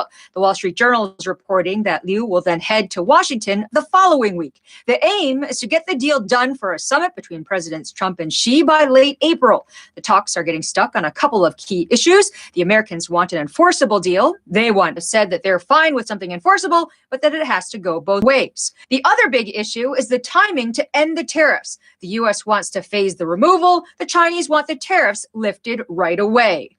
So there's still a lot of work that needs to be done. And a reminder, negotiators had hoped to complete the deal for a Trump-Xi summit right about now. But the timing slipped after the Chinese were reportedly spooked when President Trump walked away from a deal with North Korea's Kim Jong-un in Hanoi. Overnight, President Trump repeated that the China talks are going very well, at least for now. Eunice Yoon, CNBC Business News, Beijing. Well, it's interesting. I don't know if anybody wants to take the bet, but whether we'll get a resolution to Brexit first or to the US-China trade talks first at this point. Depends which bit of Brexit, doesn't it? Future trade talks, then you can put the US-China trade deal perhaps ahead of that in the odds. But in terms of the withdrawal agreement, which I guess you're referring to as well. Yes. But it's just to say the same thing about trade. Depends what type of resolution we see, whether it just papers around some of the big issues or whether we still have lurking problems on technology transfers. And that is the problem. We have neatly summed up the uncertainty that investors are having to conjure with at the moment. Guy de Blonay is with us, fund manager for Jupiter Asset Management. Guy, how can you successfully screen for negative trade outcome sensitivity when you decide which equities to buy at this point, given the market seems to be so dependent on the feel-good emotional element? Well, I think the trade issue is obviously an important issue, generally speaking. But I think the central banks are probably more important at this stage on deciding how aggressive you want to be in growth, or if you want to be more defensively positioned. I think the trade issue is going to be solved, and that's what you have to think and I suppose forecast. You mentioned about Brexit, for example, also a problematic that is difficult to pinpoint. But at the end of the day, quite a lot of this news or uncertainty is arguably already priced in.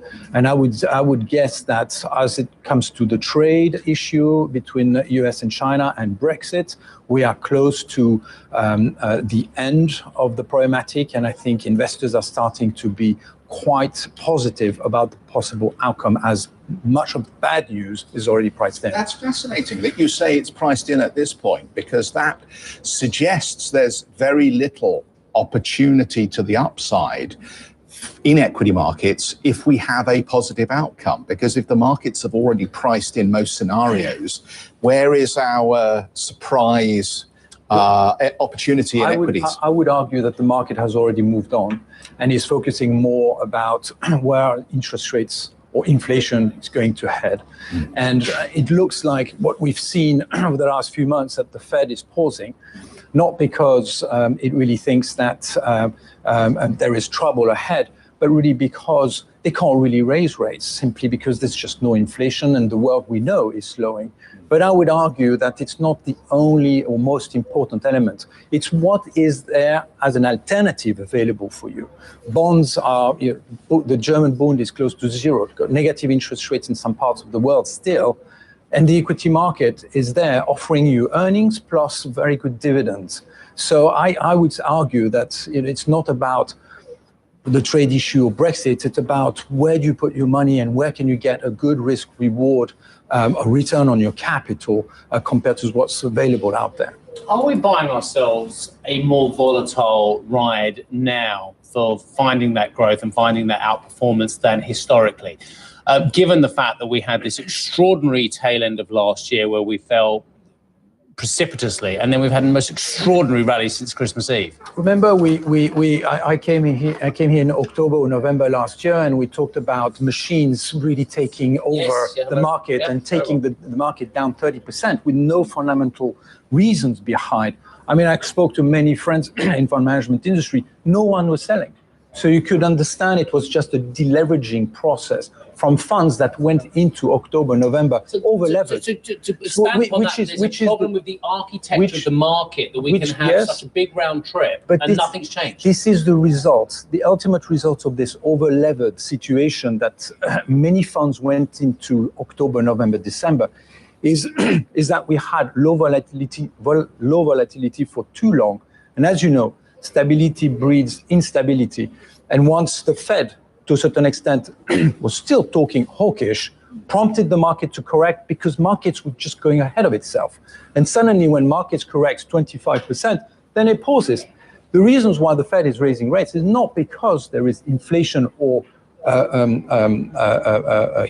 overheated economy. It's more because markets are going too fast, too high. So, Guy, if you look at one of the trades, because the type of market we're talking about is one where you see a lot of herding mentality take place, Bank of America Merrill Lynch's latest survey has pointed out one of the most crowded trades now is bearish bets against European equities. $30 billion has left European equities so far this year, which is quite extraordinary when you consider markets have mostly been bouncing. Yes. What would you do? Because we've seen this type of bet against emerging markets before, and then when the money came back, it flooded back in fairly quickly to some areas.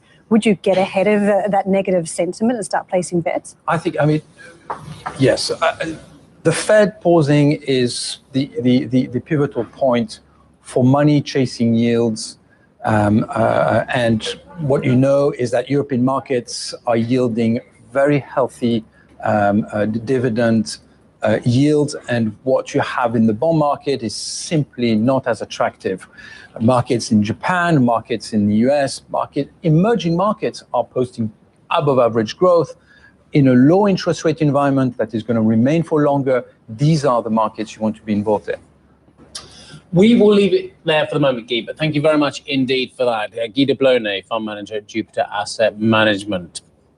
Chinese President Xi Jinping has said he wants to take ties with Italy into a new era ahead of his visit to the Eurozone's third largest economy. In a letter to the Corriere della Sera newspaper, Xi said China is ready for, quote, a global strategic partnership with Rome in sectors such as shipping, telecoms and pharmaceuticals. Italy is going to be the first G7 country to officially join China's Belt and Road Initiative during Xi's visit to Rome. That brings up a whole host of issues. In the meantime, Karen, you may well have been in Paris this morning, but because of our dear friends who appear to be striking at French customs, you're here, which is our win and France's loss. Thanks to the Eurostar workers. I'm not at Hermès headquarters and enjoying my morning coffee in Paris this morning.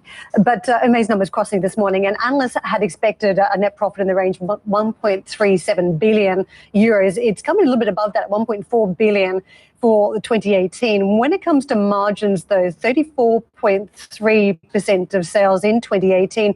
This is just a tad down versus the previous year when we clocked up a number of about 34.6. The company confirmed its sales stood at 5.96 billion euros, up 10.4% year on year at constant currencies. It has reiterated its outlook, confirming its goal for revenue growth at constant exchange currencies. It sees no change in those sales trends at this stage. And I think that's important because it's been one of the better performers in the luxury space, maximizing the very high-end brand image and selling into the Chinese market with a decent pace. A couple of questions I had for the company today, which I won't be pitching to them, was whether we see leadership change now in the industry after the passing of Karl Lagerfeld, who was very instrumental, of course, for the fortunes of Chanel, and whether other players at the very high end start to leverage off that to an extent, the likes of Hermès. And the other point, of course, around margins, whether they could be sustained, although that seems to be just a tad shy currently. Do you want to just jump in on the luxury space at all, Guy? Well, I could, but I'm not probably not the right person to spend too much time asking these questions. But I would say, we talked about slowing growth, and we saw the FedEx numbers and so on. And I suppose the luxury market is also seeing some slowdown, but it's just a slowdown. I think growth is still very healthy. And I suppose that with the liquidity levels still remaining relatively abundant, with interest rates generally speaking quite generous, staying very low, that's just going to be a healthy slowdown, and things will carry on being quite good. And the re-rating on these shares will continue to happen simply because there is not a disruption on fears that there's going to be a hard landing. It's just a healthy slowdown. So the likes of Amaze, LVMH carrying those stocks in the basket. Guy, thank you very much. Coming up on the show, Angela Merkel urges the German government not to interfere in merger talks between Deutsche Bank and Commerzbank. More on that after the break.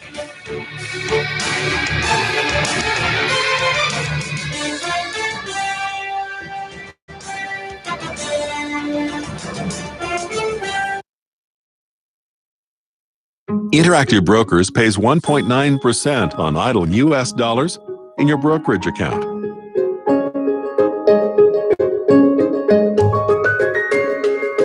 Do you know what your broker pays? Most U.S. brokers surveyed offer much lower interest in their brokerage accounts. Move your account to Interactive Brokers and start earning interest.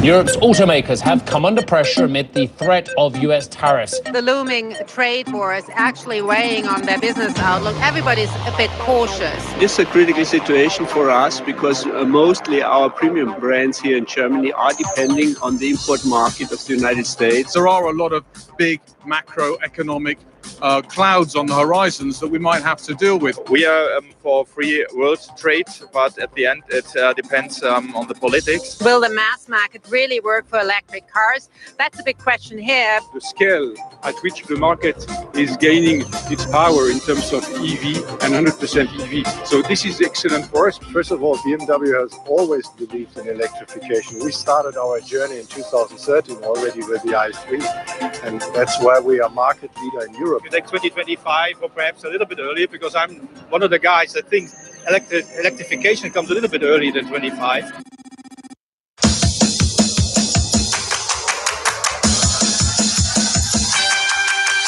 Stars from stage and TV screen, from music and movies, grace the Tonight Show with Jimmy Fallon. I so adore being overwhelmed by love. Okay, people. The world's longest running talk show. The best in late night entertainment. Someone's going to have a good weekend. The Tonight Show. Weekends on CNBC. CNBC covers retail because it's about so much more than just shopping. 2/3 of the domestic economy is powered by consumer spending. You have to look at earnings reports. You have to talk to analysts. You count shopping bags when you're walking down the street. Black Friday may be smaller than it once was. Cyber Monday may be growing in importance, but they're both very significant.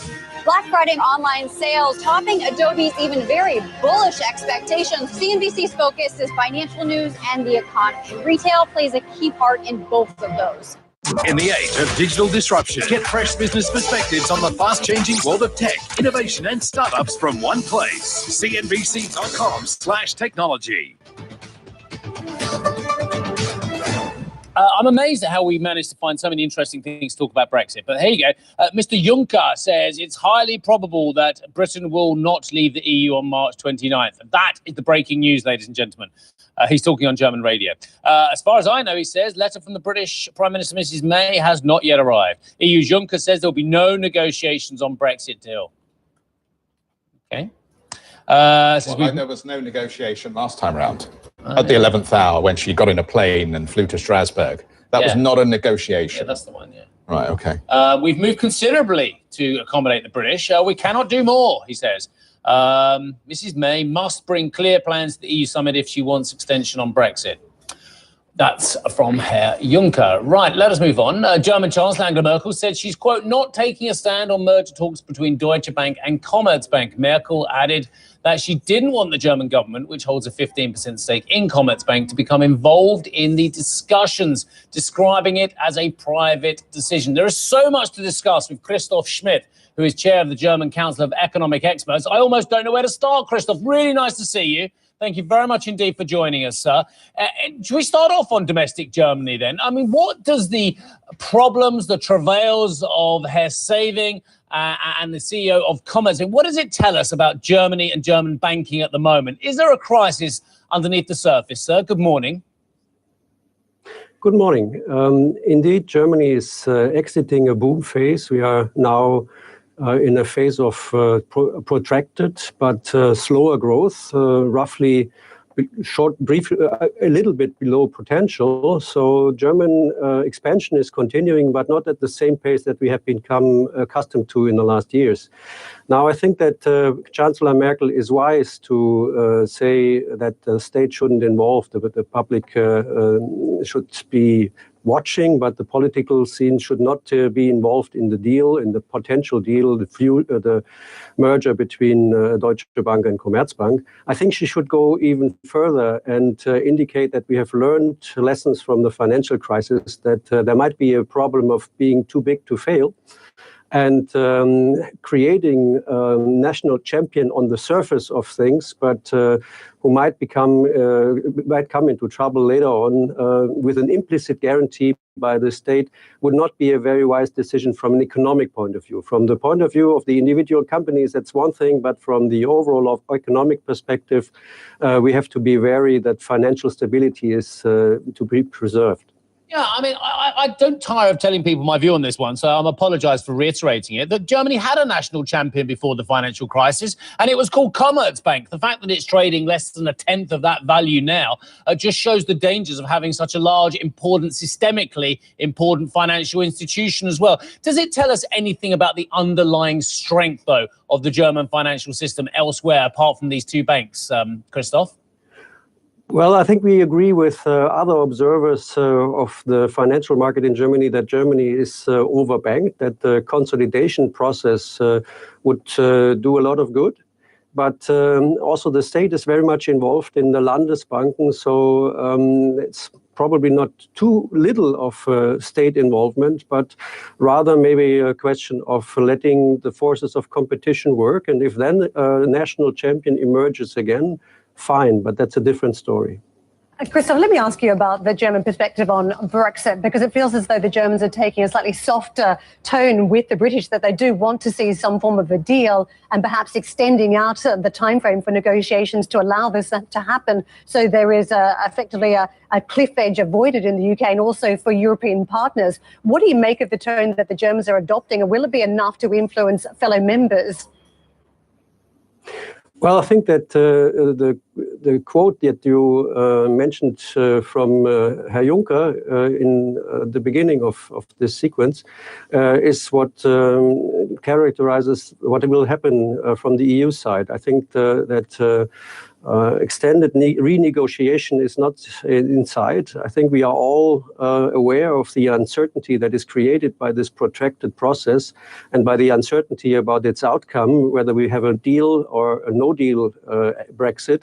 I think everybody knows that a no-deal Brexit, an unordered Brexit, would be creating a lot of harm, economic harm to the United Kingdom itself, but also to its economic partners in the rest of the EU. So I think it's understandable that one wants to enhance the possibilities to find a way to solve a deal or to agree on a deal finally on both sides. But I don't think that the EU will renegotiate, and I don't think that there will be much to be renegotiated about.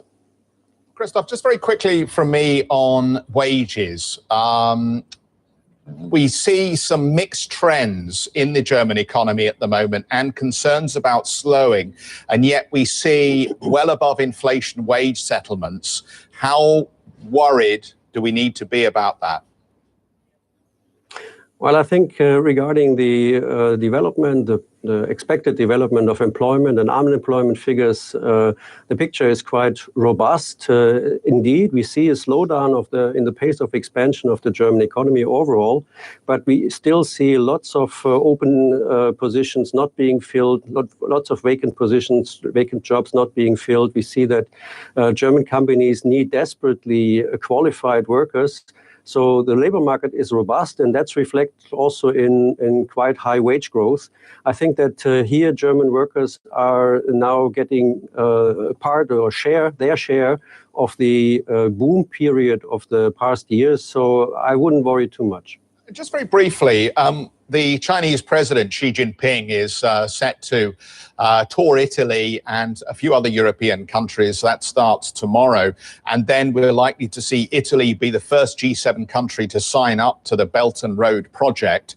I think Germany has a rather ambivalent attitude towards that project and is concerned perhaps about direct competition from China.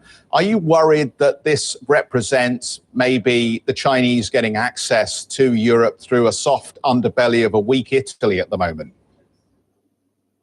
Well, I think in general, both sides, Germany and China, are trading partners, are important partners, will be in the future. I think it's wise to embrace competition. Of course, competition hurts always those who are incumbent companies and want to retain their positions.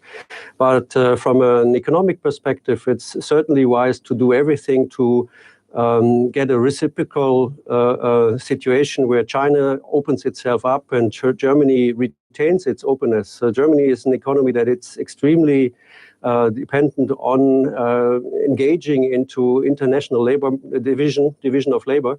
And so it's good to embrace competition, but it's also wise to be careful and to watch every step and to negotiate with these partners carefully.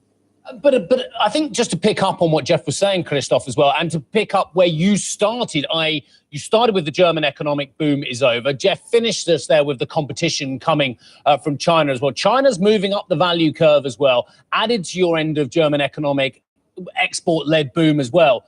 Are we on the cusp of a crisis in Germany? No, I don't think so. We are not really expecting a recession or a crisis. If the big risks, the no deal Brexit, an escalating trade conflict between the US and China, these are risks that are not contained in the expectation, in the expected path. But it's difficult, or it's definitely a good idea to watch these risks. But the more relevant or the more likely path is that Germany is growing according to its potential, and that means increasing that potential is a task for the policymakers. And that's, of course, competition is a route to increase potential. Herr Professor, we have to leave it there. Thank you very much indeed for joining us. Christoph Schmidt, member of the German Council of Economic Experts, joining us there. Guy de Blonay stays with us as well. We are taking a break. It's 32 minutes and 40 seconds to start of equity trading here in Europe. It's going to be a tough one for Bayer, a tough one for the DAX futures, but it also looks like it's giving back a little bit of ground.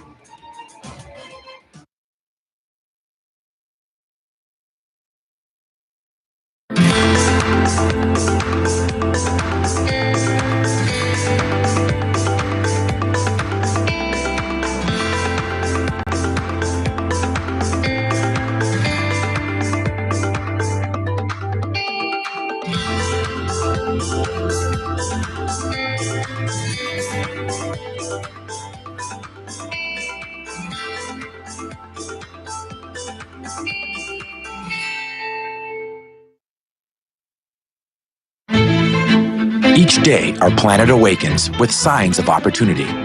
But with opportunity comes risk. And to manage this risk, the world turns to CME Group. We help farmers lock in future prices. Banks manage interest rate changes. And airlines hedge fuel costs. All so they can manage their risks and move forward. It's simply a matter of following the signs. They all lead here. CME Group, how the world advances.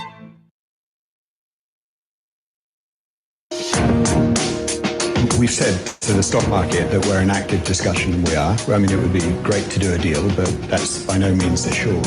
On the low-cost carrier model, we said over the last 2 years that we watch its development with interest, and it's changing, and it is changing. You now see people flying long-haul and ultra-long-haul low-cost. You see people trying to connect low-cost carriers with full-service carriers. And you see other sort of changes as well, and we have watched that with great interest.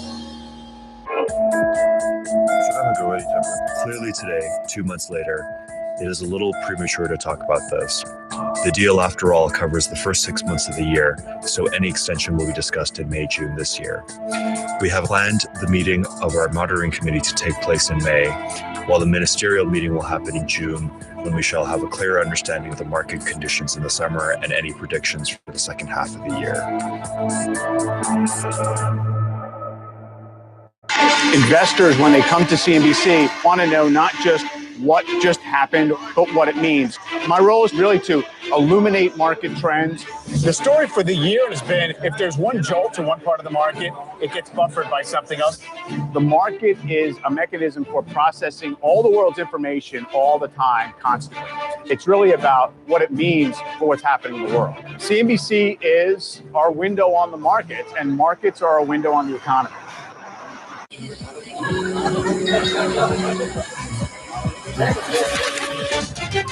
Welcome to Sports Box. If you are just joining us, here are your headlines. Chinese stocks recover some ground ahead of the Fed decision, but trade uncertainty weighs despite President Trump insisting discussions are on track. China's going very well. Talks with China going very well. Thank you, everybody.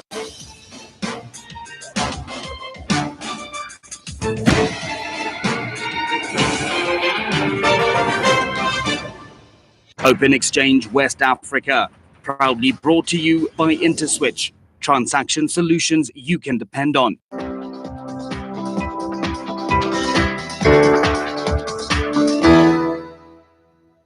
Welcome to Open Exchange West Africa. We're coming to you live from Lagos, Nigeria's commercial capital, where the weather is quite sunny this Wednesday morning. I'm Christy Cole. Thank you for joining us.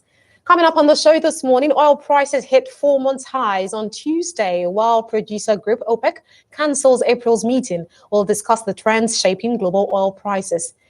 And away from oil, we'll also go to the stocks market to watch out for today's trading sessions at the Nigerian Stock Exchange.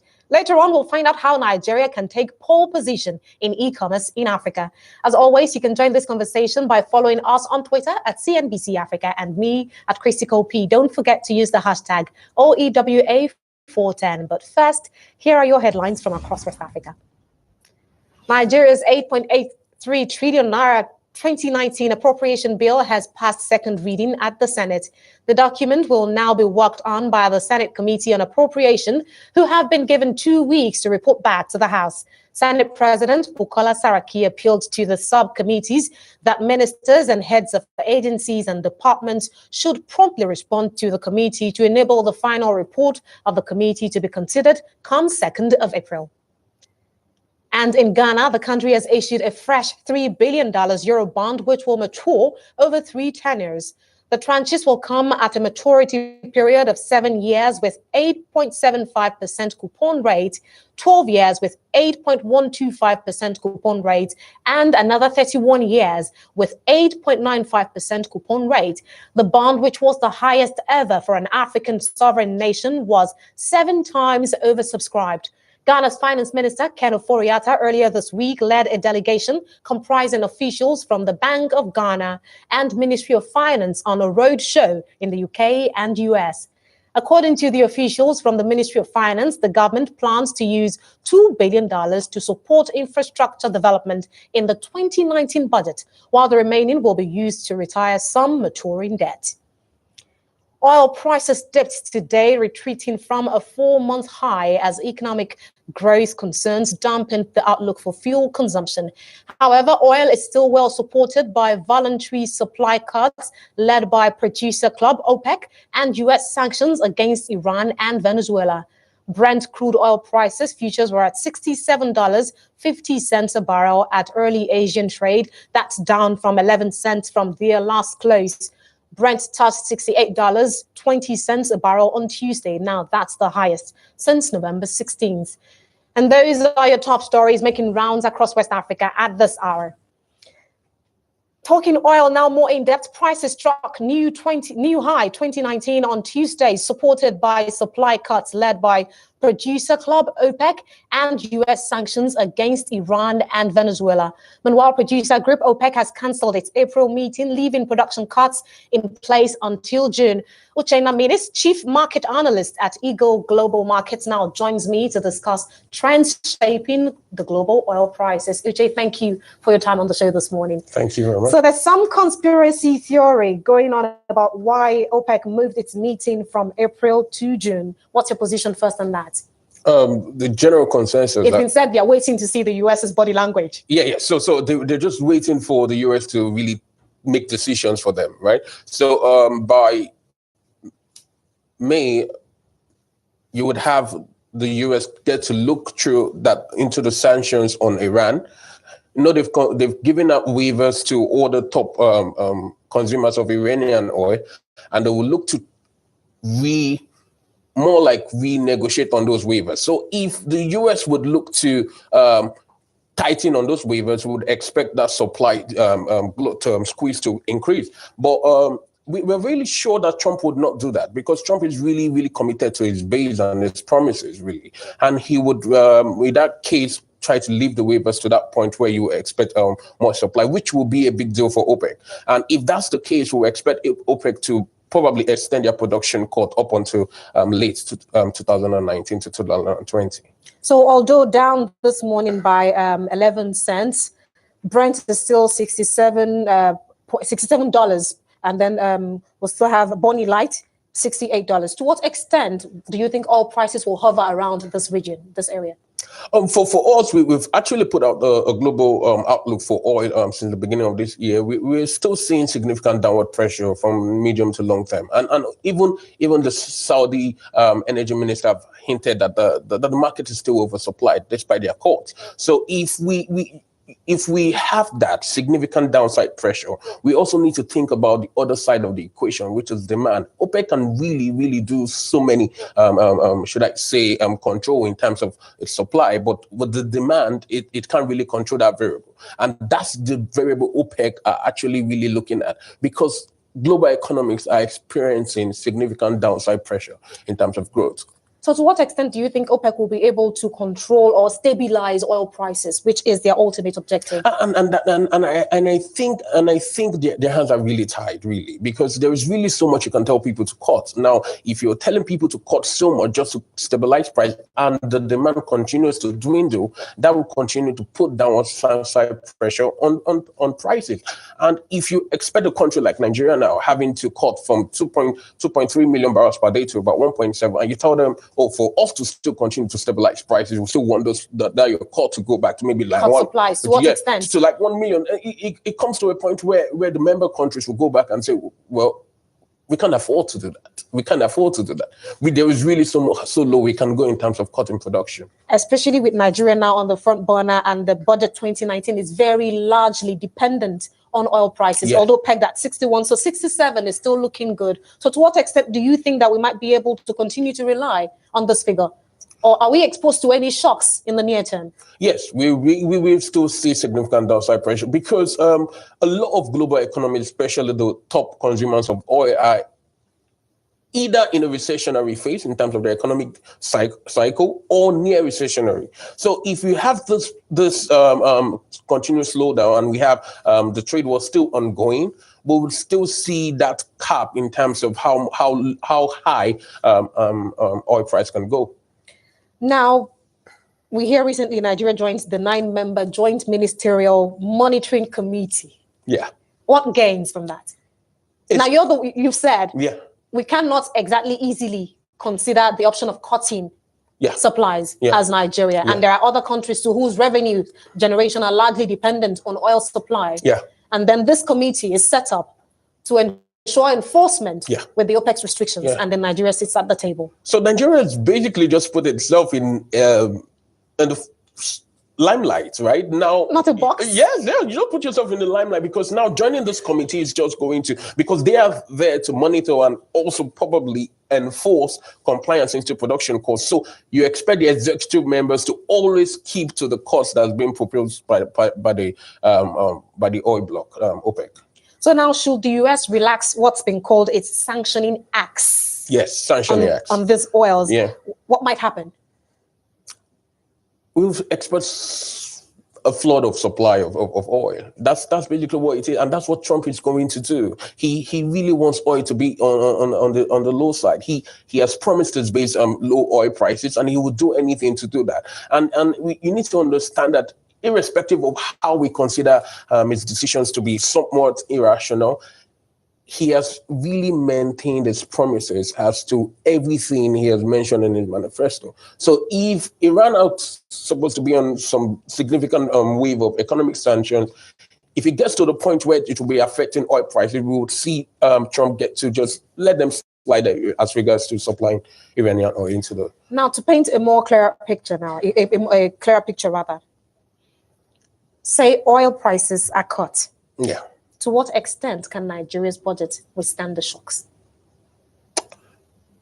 We don't know what will happen in the newly slated June meeting for OPEC. We don't know where it might go. Yeah. We don't know that the US will hold back on their sanctioning acts. Yeah. But we have predictions of downward pressure. Right.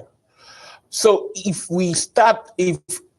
think it becomes really, really significantly worrying when oil price start trading below $50 per barrel.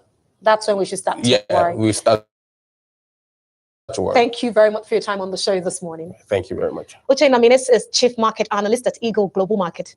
Nigeria's equities market closed down 0.14% on Tuesday. Let's take a look at how other West African bourses are set to open today.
The bears continue to tighten their grip on the equities market in Nigeria as the negative run continued for the fourth straight session. Peju Shinyobala, research analyst at FSDH Merchant Bank, joins me to discuss stocks and what to watch out for in today's trade. Peju, glad to have you on the show this morning. Thank you for having me. So what's with the market? We've seen now 4 straight red sessions. What's happening at the markets right now? The market is it's in a mood, like a lackluster mood. And we've seen 5 days in a penultimate week, 5 days of straight losses, and then 1 day of an upswing, and then we go back into the losses. And, since the beginning of, I think since last week, Thursday, we've been experiencing a downward trend. And what do you think prompted that downward trend? What's on investors' minds, if you can read that to me? I think it's more of an approach of let's approach the market. It's a cautious approach. Let's approach the market cautiously. So proud to now, it was the electioneering thing. Yeah. Good enough. We're done with that. And that we expect that we should begin to see funds coming to the market. Already there are indications of foreign portfolio inflows coming into the market, but most of that we're seeing in the fixed income market. I was going to say, I heard that investors have been moving money from the equities mainly to the fixed income space. What's the attraction? What is the non-attraction for equities now? Okay, so the electioneering was a big deal. And for that reason, investors, we know the equity market is a long-term market. They were not willing to stake so much in the equity market, which is deemed to be long-term. However, we do know that the yields in the fixed income market has been overbought as well. And then we're seeing yields in that market go low, probably due to lack of investment outlets as well. And then we also do believe that both markets usually move in opposite directions. As the yields begin to, go lower in that market, we'd expect that at some point in time, investors are going to say, "Hey, wait a minute, what's happening here? Let me take some bit of a risk," and the equity market, I think, would spring up from there. Also recall we're in the early seasons, the early part of the earnings seasons.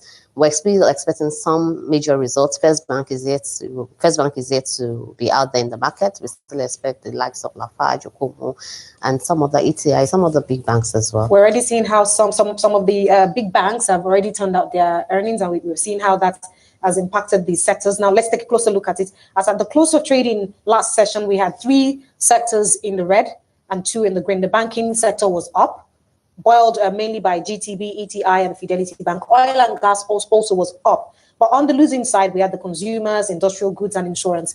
Where do you think within these sectors investors are really looking to? I think the banking will still be on the front burner.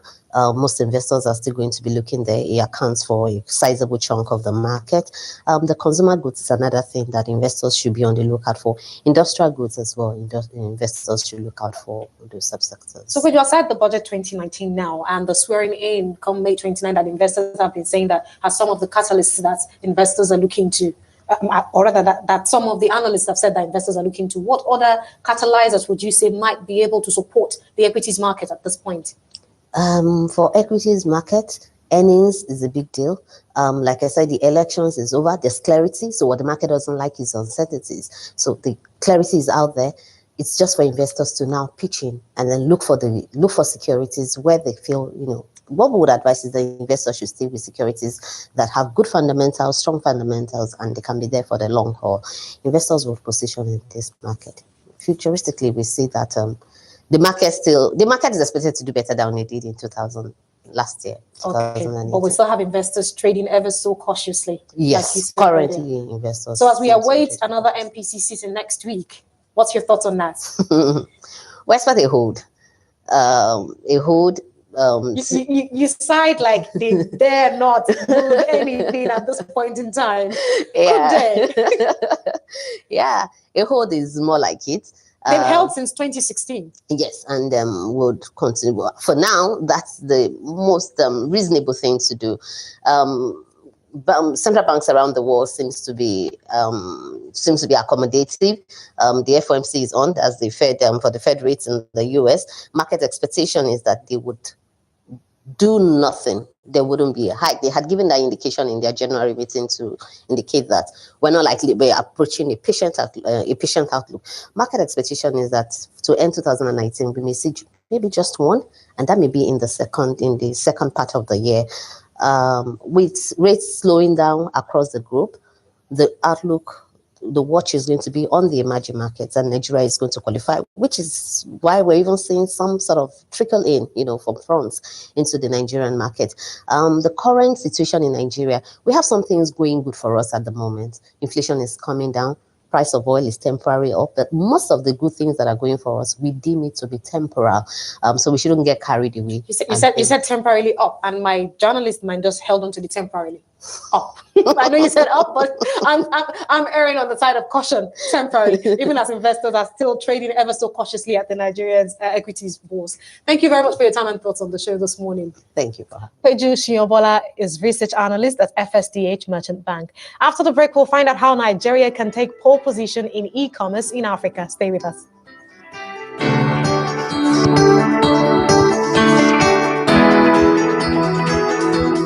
Open Exchange West Africa, proudly brought to you by InterSwitch, transaction solutions you can depend on.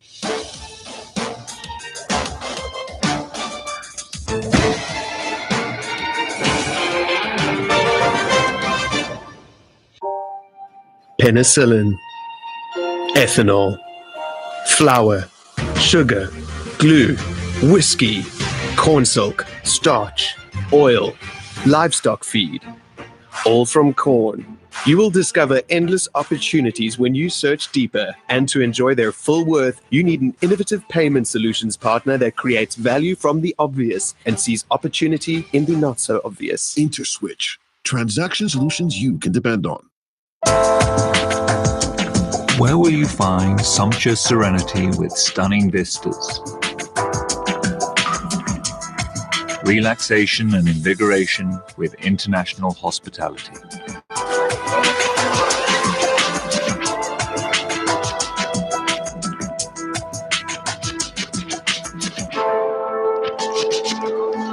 The answer is Echo Hotel and Suites.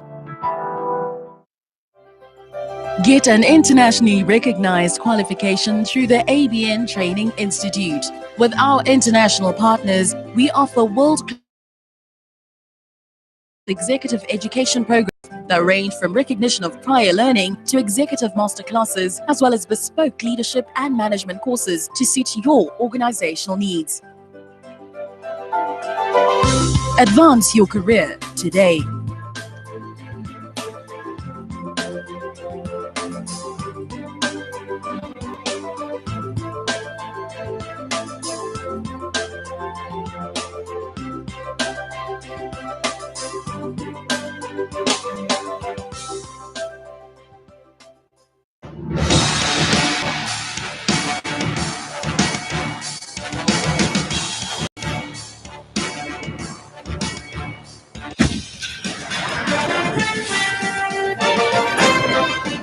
Open Exchange West Africa, proudly brought to you by InterSwitch, transaction solutions you can depend on.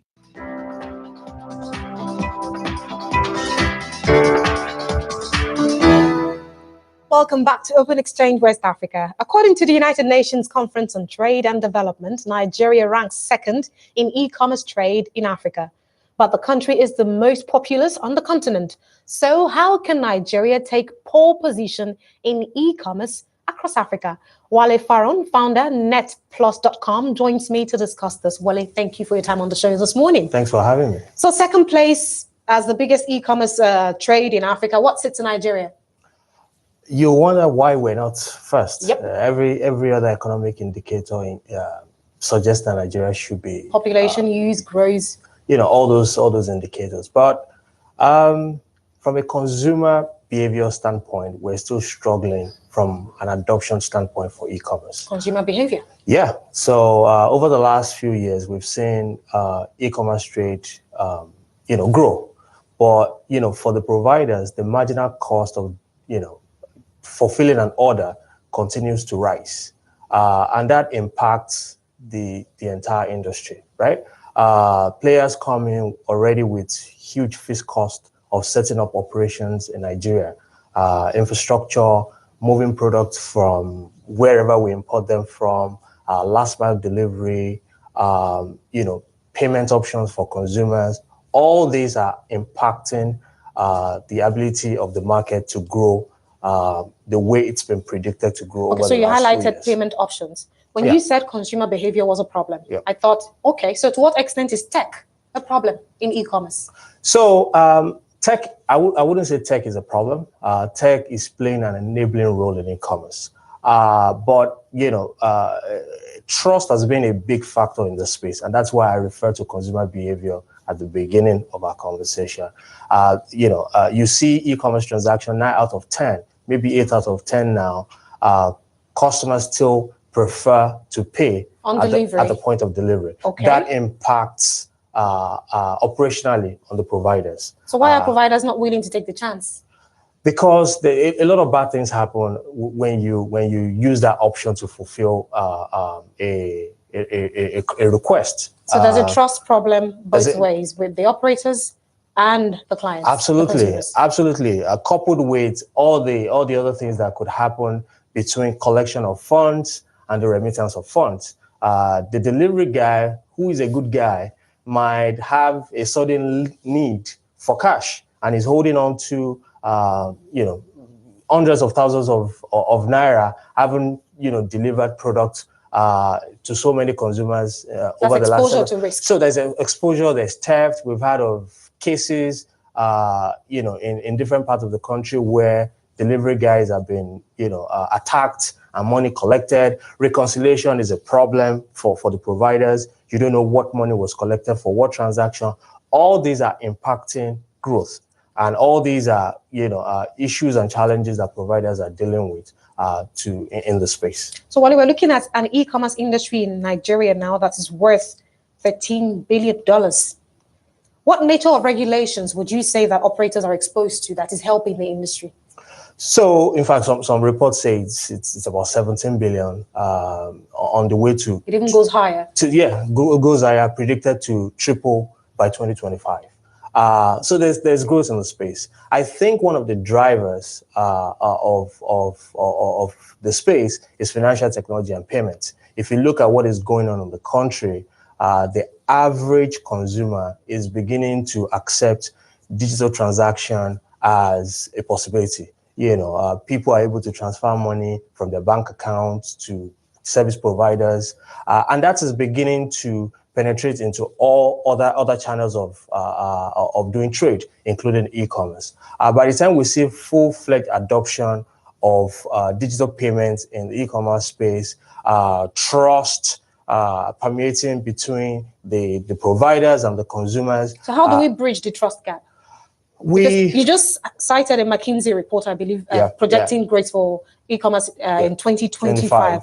So to what extent is Africa able to harness this opportunity, which I think, based on what you said, lies mainly with the trust issue, bridging that trust gap? Absolutely. So technology is going to be really crucial. As a company at netplus.com, we provided a payment solution for e-commerce about a year ago that enables that strive to bring trust back into digital payment for e-commerce. And how did it pan out? Well, it panned out okay, and we're still watching.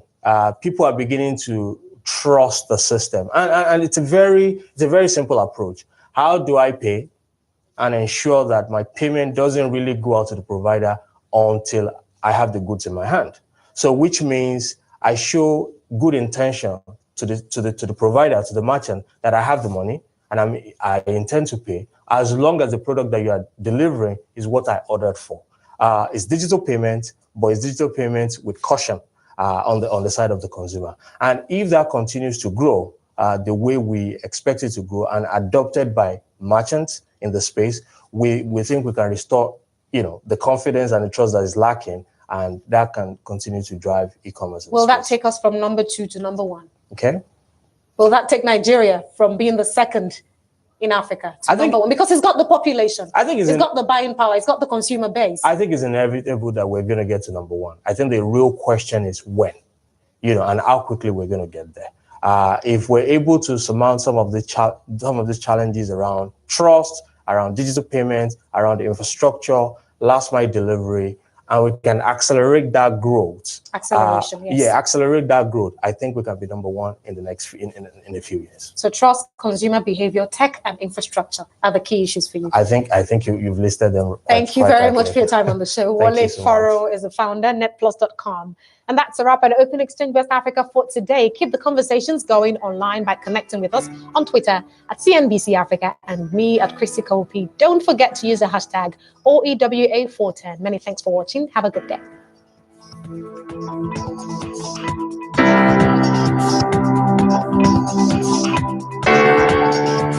Open Exchange West Africa, proudly brought to you by InterSwitch, transaction solutions you can depend on.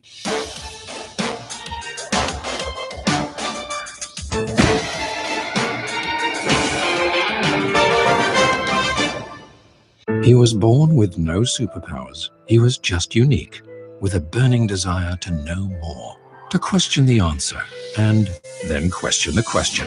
Curiosity not only drives innovation, it shapes the future of businesses. So wherever it leads you, InterSwitch will be there, providing diverse digital payment solutions, because we're committed to finding better ways to ensure that your business runs efficiently. InterSwitch, transaction solutions you can depend on. Welcome to the all-new Echo Signature, the epitome of opulence and luxury. Here, you'll find an unrivaled attention to detail. We've scoured the world to find the finest fixtures and fittings to make your stay with us as memorable as it is enjoyable. Service and courtesy combined with opulence and refinement to provide you with a unique oasis of calm, the all-new Echo Signature. You're watching Beyond Markets. Welcome, I'm Esther Awuni. Nigeria would earn more from the rubber value chain than we're earning from crude oil. And I could prove it, I showed it clearly. I think in terms of brick and mortar space available in Nigeria, we still have some growth to go. I think that the mood of the nation today is that there has to be more consultation. Without infrastructure, there is no future for this country. And without power, there's obviously no future for this country. It's all sort of tied in.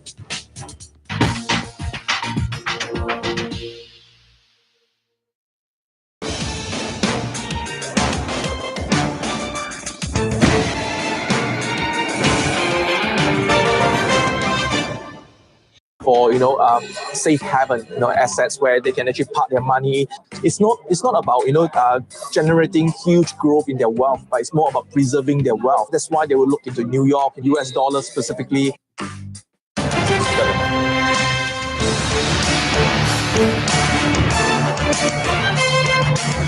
The stocks in Europe are starting a brand new trading session, and it is a slightly more challenging backdrop versus yesterday. Stocks here in Europe bouncing fairly strongly, particularly the German stock market up 1% as it closed up shop in the trading session. And for the FTSE, 7 straight sessions of gains, despite all of the Brexit uncertainty. I mean, try and pick one player who tells you what's going to happen with the Brexit now when you could say there's still enormous amounts of question marks, yet UK assets have been marking higher.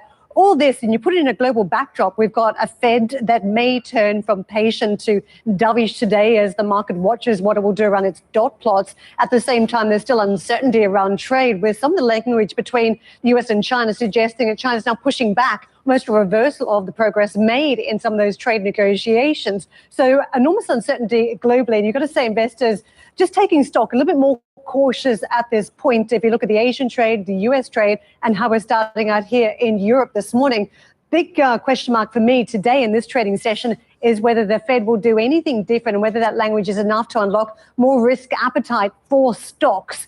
So that is sort of the wild card to watch across on global markets for the next 24 hours. But so far, the benchmark trading a little bit lower, down by about 0.25%. And let's just dive into some of this green and some of the red on the boards as we move our way into the session.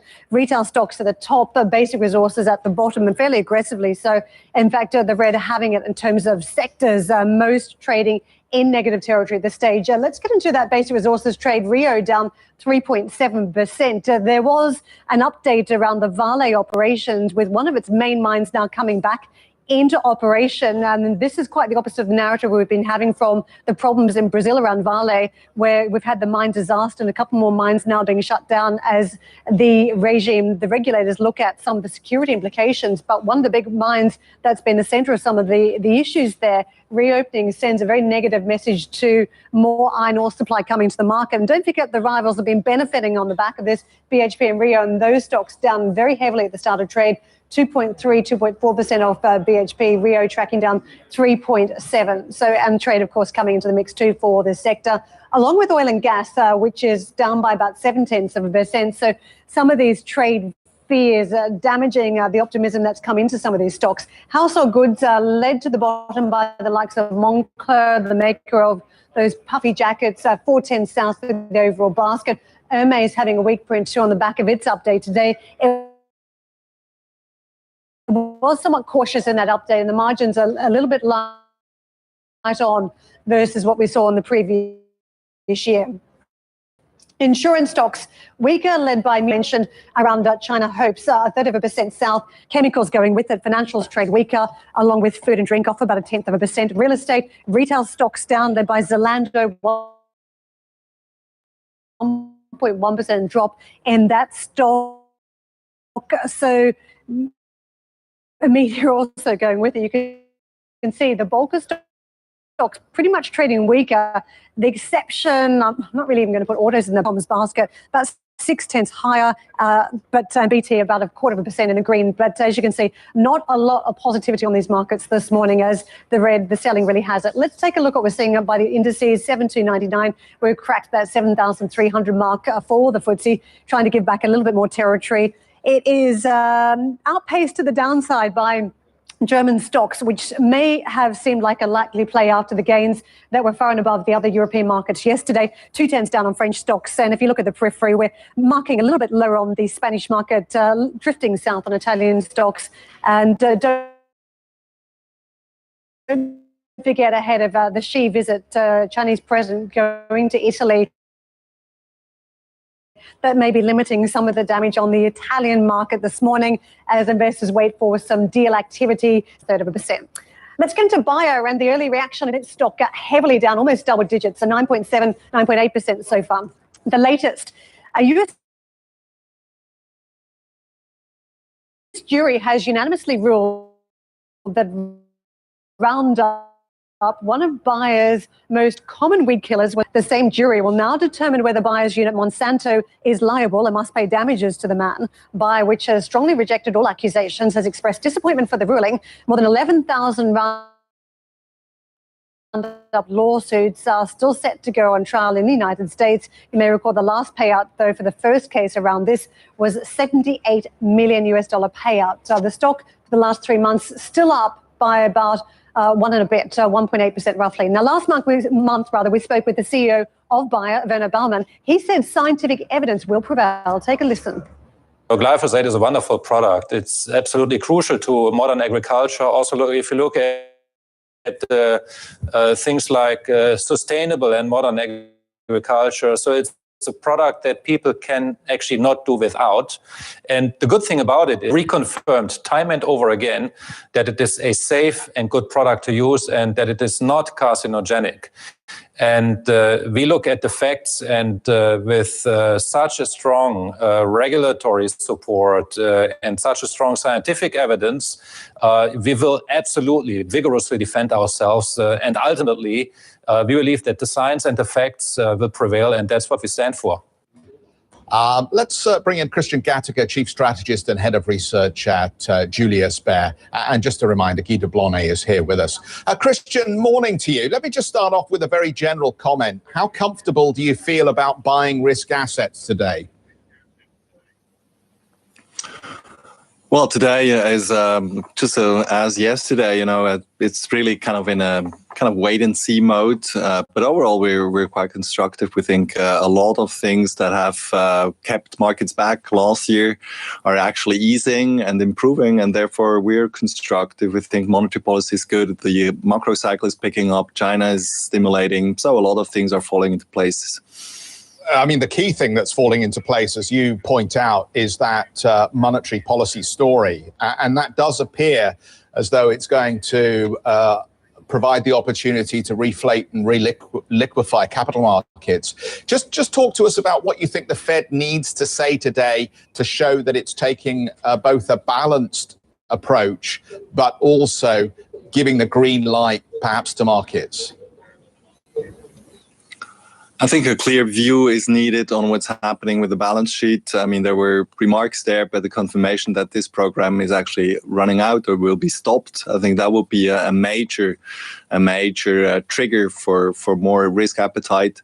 Other than that, of course, the rate trajectory and the stance, cautious stance, most probably will be welcomed by investors.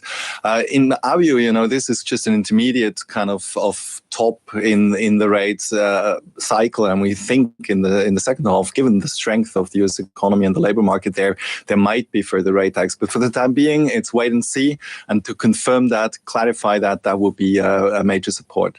Morning, Christian. I'm going to just come back at you on your first answer, if I may. At least two of the reasons you cited for being constructive on equities could be constructed as negatives to the market. One of them was, you said, actually, the macro cycle is looking okay. Well, I would suggest it's not. Actually, we're seeing growth at a diminishing rate, and that's even if you believe some of the GDP figures out there around the globe. So I think, A, we're slowing down, as shown by FedEx and others today. And B, you mentioned the CBs, central banks, being accommodative. They're accommodative because they're terrified of things slowing down aggressively, aren't they? So, yes, okay, you get your cheap money, but the fact of the matter is global trade flows are pointing in the opposite direction. Yes, indeed. And I think that's a lot of lagging data that actually confirms the concerns of investors in the fourth quarter of last year. And I think, if you look at anything like leading indicator and just take, for instance, the copper price, it gives you actually quite a strong bounce. Not that we're talking here about the next big boom and overheating, but, a stabilization is really in the cards for summer and the second half. And I think this is what leading indicators are telling you. So I think, with central banks actually waiting for that to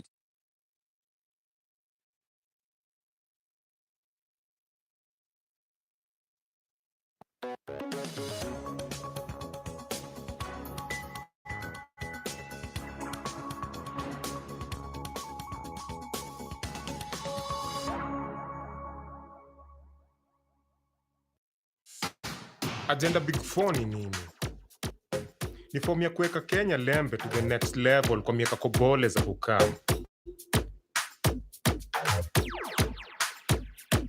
Big Four iko na parts name. FAO, manufacturing. SEO, msosi. UTAT, riba ya afya. NEI ni makeja. Nini ndio inspiration za Big Four? Inalenga kuget manufacturing ita contribute kwa ganji za Kenya. Inadaisha famu zote Kenya kupata msosi. Afya Big Four ina target kila msee awai afya insurance cover. Pia ina target kubuild keja 500,000. Big Four itatuai nini? Manufacturing. Big Four itafanya GDP contribution ya manufacturing isonge. Tutakuwa kwa list ya countries top 50 zenye ziko rahisi kudo biz now. Wax mita moja zitajipa.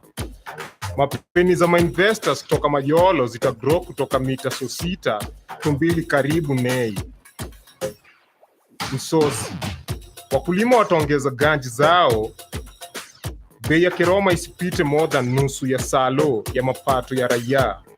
Wax karibu 700,000 zitajipa. Kupunguza wadhi hawana dema by karibu nusu. Kuongeza contribution ya agric kwa GDP. Kupunguza watoi wana ugonjwa juu ya kutodishi by kitu half. Afya.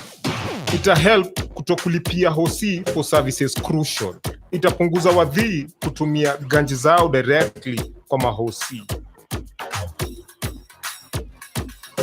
Makeja. Big Four itapunguza bei ya wadhi kubai makeja by almost nusu. Itapunguza bei ya kubuild makeja by 30%. Job 300,000 zitajipa kwa sekta ya MJE. Itapunguza upungufu ya makeja kuwa cheap. Ita increase contribution ya construction kwa sekta ya MJE.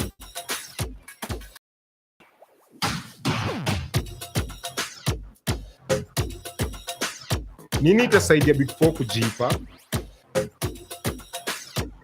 Kumaliza uradi zilianzishwa, kuimprove security ndio tuwe na 24 hours economy. Kupiga corruption war na kufanya civil service iwe accountable. Kuweka service zote mtandaoni.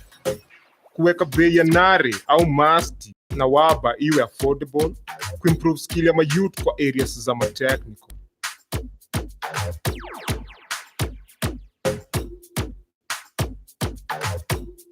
Ni kina nani watakuwa involved kwa Big Four? Ni wera ya gava ya national na za county, ma-investors na ma-donors.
Investing in youth in the agriculture sector is paramount for sustainable transformation of the sector.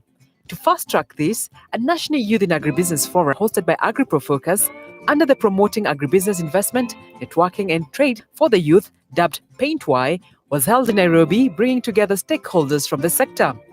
PaintY was inspired by a scan that we did for the youth in agribusiness ecosystem in Kenya.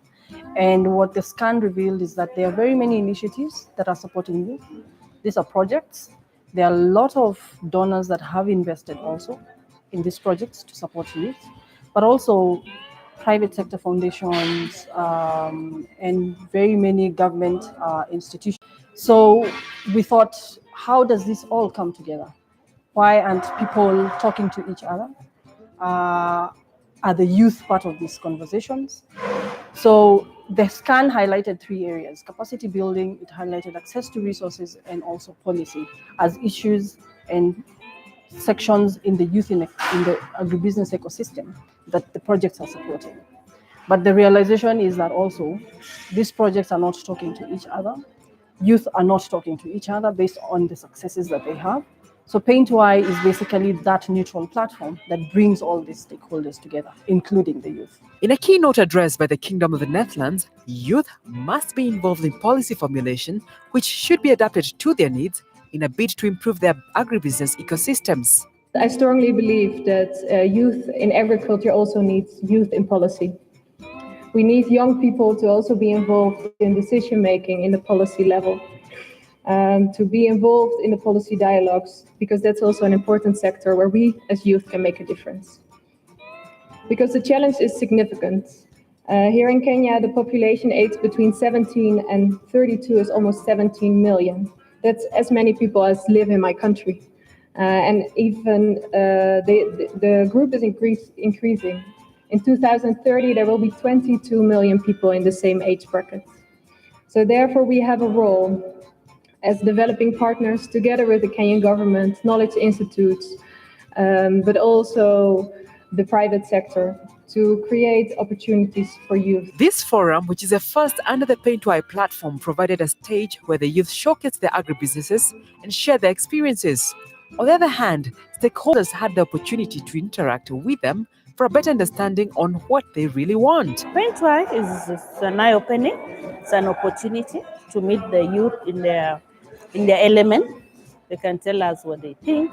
This is the only way we engage to know what works and tailor-make and give them solutions. It's definitely a good collaboration we would like as a bank to continue with and bring all the youth in it. This forum was helpful for me as a facilitator of one of the programs that offers scholarships for regional students, where at SESAM we've got 164 masters and PhD students. These are potential agribusiness specialists and different areas of animal science, different areas of dairy, food and science of technology, different areas of agronomy and crops and horticulture and soils. Would love to have these youths get outside there and make a living out of agribusiness. So the forum here provided an opportunity for us now to get insights into what we will implement in our project and how we will train these students better to think about enterprise development as one of the ways in which they can make ends meet. From the interactions, capacity building, access to resources such as markets, information and knowledge, finance and leadership were key areas that the youth need support and engagement in. In a side event on policy and leadership, participants highlighted that creation of proper information flow channels must be put in place and are conducive for all stakeholders. We realize that there's a lot of opportunity in preparing the youth to take leadership and to influence policy. So that is a clear opportunity. And how do we do that? 3 areas were mentioned. Number 1 is there's an opportunity to fill the existing information gap between government and the youth and vice versa. So the information flow has to be two-way. Does the government understand the youth, their aspirations, their skills, their needs, and do the youth understand how government works, how the opportunities in government flow, what are the requirements, and what is required of them? So filling in the information gap is very critical in preparing the youth to take leadership and influence. On capacity building, reintroduction of agriculture and agribusiness courses from the formative years of pupils will play a big role in increasing the uptake of agriculture. In the wake of technology upsurge, the youth must leverage on these platforms. Technology presents a better platform to be able to share information, and this I'm talking about tested information. And one of the highlights that was identified is the creation of e-hubs, where people can be able to log onto platforms and get tested information. The other that we identified is incubation models. And I think these, of course, are the representations of different entities or institutions that are covering this. And the main reason why we have to embrace incubation models is because they offer all-in-one package, be it BDS, be it investor-ready programs, and different other areas that we need to focus on. The other models is linkages and networking. And I think this forum serves a purpose for that. The main reason for this is to encourage farmer-to-farmer interaction and, of course, peer-to-peer interaction. And the most important is in this is, for a long time, like we have said, we need to put the youth at the driver's seat of agricultural transformation. And this needs to be done by encouraging peer-to-peer interactions. Access to resources such as markets, knowledge, and finance are some of the main challenges that most agripreneurs have to grapple with, and the youth are no exception. To address this, they have to be innovative in their quest to access them. A farmer group shared how they've managed to crack the code on access to finance. We realized that we were having challenges bringing in commercial banks to finance our agribusiness project. So what we did is that we connected ourselves with the savings groups that we were having in the villages. So we strengthened them, then we combined them into a one large group that formed now the Muhoko community-based organization. And then with the CBO, we were able to open a bank account, which now all the groups would put their savings in, and it is from that large pot that now we would distribute larger loans to the members who wanted to invest in various things. Most of them invested in agriculture. And what do youth make of the Paintwhy platform? The Paintwhy has come in hand in providing the linkages to the market, because we are able to meet other stakeholders in the agriculture, in the agribusiness, especially as a young person. It has widened the market scope. So as for us, while we are marketing our products, the honey and the equipment, Paintwhy has offered a platform whereby we can meet other stakeholders in the business, and we have been able to reach our customer more and provide the products that we are offering. For me as a youth, for one, it's a platform that you don't get every day. So being able to be part of this ecosystem where you're able to interact with fellow youth that are also leading in various with various solutions in agriculture sector, being able to interact with stakeholders, thought leaders, investors, and potential partners as well. So I think for me, this is an all-round environment for me as a youth, and also now on this other end as a business owner. When I came here, I created a networking with so many people. And I also learned that apart from the beekeeping business that I am practicing there is a lot of opportunities in Kenya that we can do, but that can only be done through networking like what we are doing right now in this forum. Upscaling the Paintwhy platform across the counties and regionally will be key in transforming the agricultural landscape going forward. We want to take this to county level. We want to take this at national level, but also at regional level. So we had representatives from Uganda, from Tanzania, from Rwanda in this room, from the Netherlands. So we really want to make this a global platform for youth, by the youth, with the youth. So I hope the youth are geared up to plug in and make this happen. Yeah, we commit to making this a platform where you can find information, but also other stakeholders implementing programs in youth to find each other, because I think that's the only way we are really going to create impact for the youth and create impact for our food systems for the future. To join in on conversations about Paintwhy, visit our website and our social media platforms.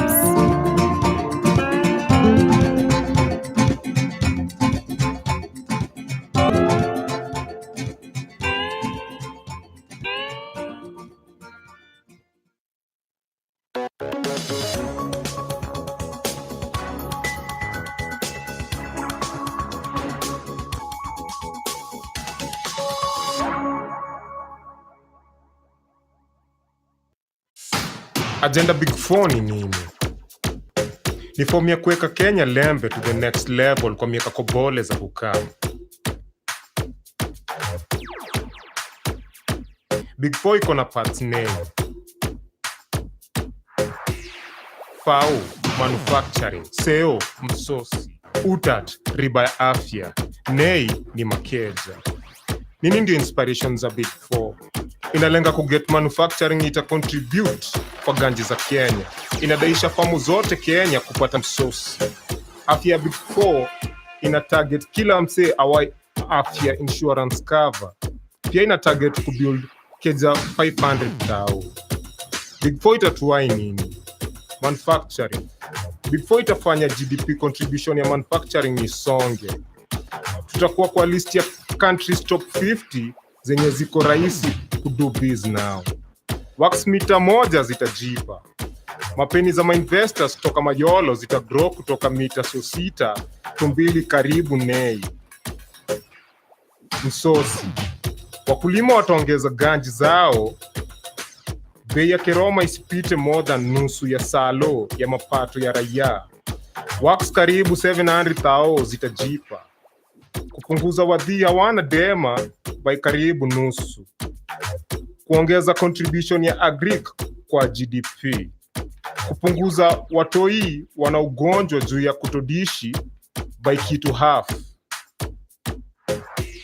Afya. Ita help kutokulipia hosi for services crucial. Itapunguza wadhi kutumia ganji zao directly kwa mahosi. Makeja. Big Four itapunguza bei ya wadhi kubai makeja by almost nusu. Itapunguza bei ya kubuild makeja by 30%. Job 300,000 zitajipa kwa sekta ya MJE. Itapunguza upungufu ya makeja kuwa cheap. Ita increase ya construction kwa sekta ya MJE.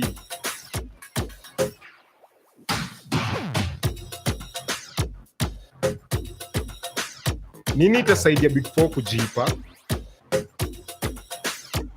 Kumaliza uradi zilianzishwa, kuimprove ndio tuwe na 24 hours economy.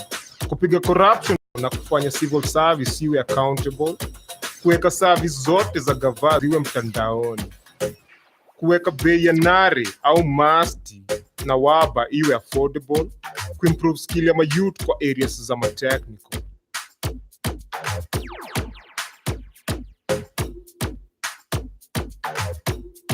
Ni kina nani watakuwa involved kwa Big Four?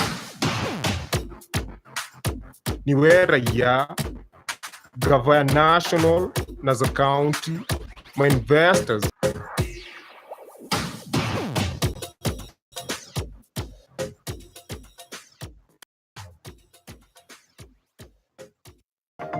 Concert Technopolis is one in 2030, which is Kenya Print, which helps to guide the development of the country. Its objective is to help the country to advance in technology, science, and innovation, and to help in advancing the knowledge economy of Kenya. This is a greenfield city being built from scratch, and it's a smart city, and it's also going to be a technology city. The development of the project is on course. We have made significant progress in development of the guidelines, in the master plan, and in the main aspect of infrastructure. We have the contractor at the site working on the basic amenities of the city, and also the first building of the city is under construction. We are in the process of procuring a design consultant to establish the first research university in the country. And this is a special one in that we are working with the government of Korea who are financing, and we have the feasibility study which was developed by a team led by Korea Advanced Institute of Science and Technology. And this University of Korea KAIST is a model we would wish to replicate here in Africa. Kenya's growth over the years has been good. Over 70% of the population is under 35, and the urbanization in Africa is also among the highest. So there is need for huge investments in Africa for urban development, and a number of partners would be required to come and partner with Kenya and projects like Konza Technopolis in providing the required infrastructure, such as the roads, such as housing, and other amenities that are required in urban centers. We've considered to meet world-class standards in terms of infrastructure, in terms of IT connectivity, power connection, reliance centers, and we will be attracting even global players in technology space to locate in Konza Technopolis. We are also looking at setting up an ecosystem of bringing the various players so that these would be analyzed with this in mind.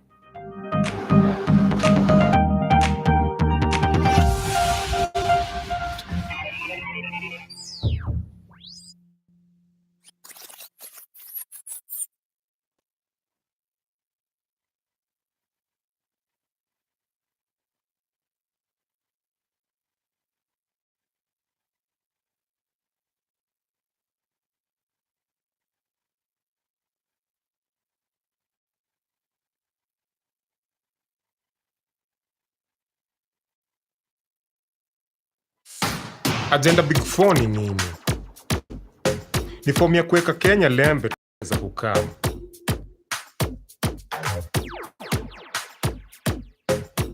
Big Four iko na parts name. FAO, manufacturing. SEO, msosi. Riba ya afya. NEI ni makeja. Nini ndio inspirations Big Four? Inalenga kuget manufacturing ita contribute kwa ganji za Kenya. Inadaisha famu zote Kenya kupata msosi. Afya Big Four ina target kila msee awai afya insurance cover. Mita moja zitajipa. Mapeni za investors toka Mayolo zitagrow kutoka mita sosita kumbili karibu NEI. Msosi. Wakulima ongeza ganji zao. Bei ya Kiroma isipite more than nusu ya salo ya mapato ya raia. Wax karibu 700,000 zitajipa. Kupunguza wadhi hawana dema by karibu nusu. Kuongeza contribution ya agric kwa GDP. Kupunguza watoi wana ugonjwa juu ya kutodishi by kitu half. Afya. Ita help to kulipia hosi for services crucial. Itapunguza wadhi kutumia ganji zao directly kwa mahosi. Makeja. Big Four itapunguza bei ya wadhi kubai makeja by almost nusu. Itapunguza bei ya kubuild makeja by 30%. Job 300,000 zitajipa kwa sekta ya MJE. Itapunguza upungufu ya makeja kuwa cheap. Ita increase contribution ya construction kwa sekta ya MJE.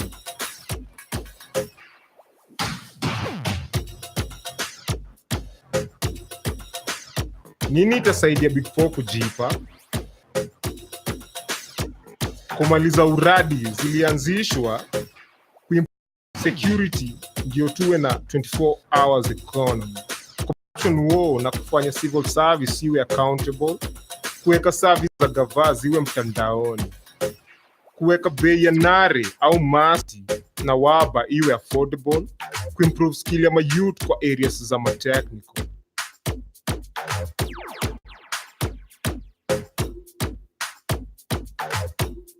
Ni kina nani watakuwa involved kwa Big Four? Ni wera ya gava national na za county, ma investors na ma donors.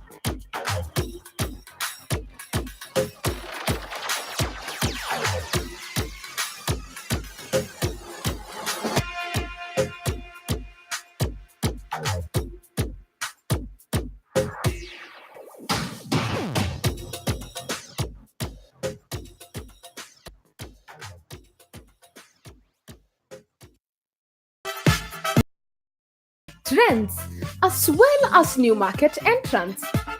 We specialize mostly in eyebrows, new technologies. We mean like micro, the latest ombre. We also go the extra mile and find some interesting stories where women are doing what's considered a man's job and vice versa. I decided to choose security because of passion. Join us every Monday at 8:30 p.m. to explore new experiences on Fanaka TV, where we are strictly business.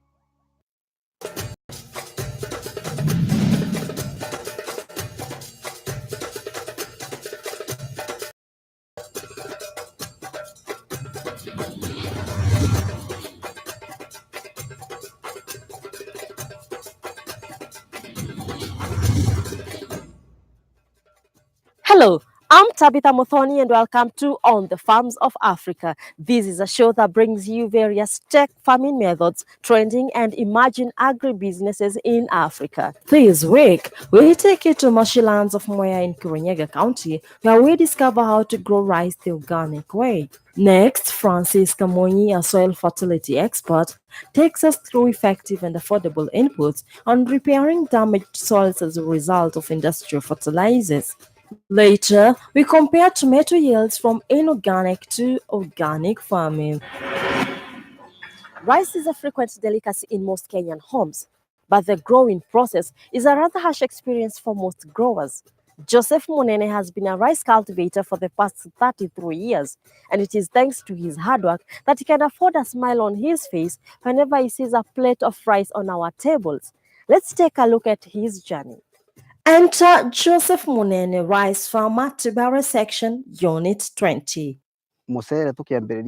When we start growing rice, most of the times we start in the 4th month because it's observed when it rains, there's plenty of water. And because it's not Tibera section that's farming, we are able to distribute water and then start farm preparation.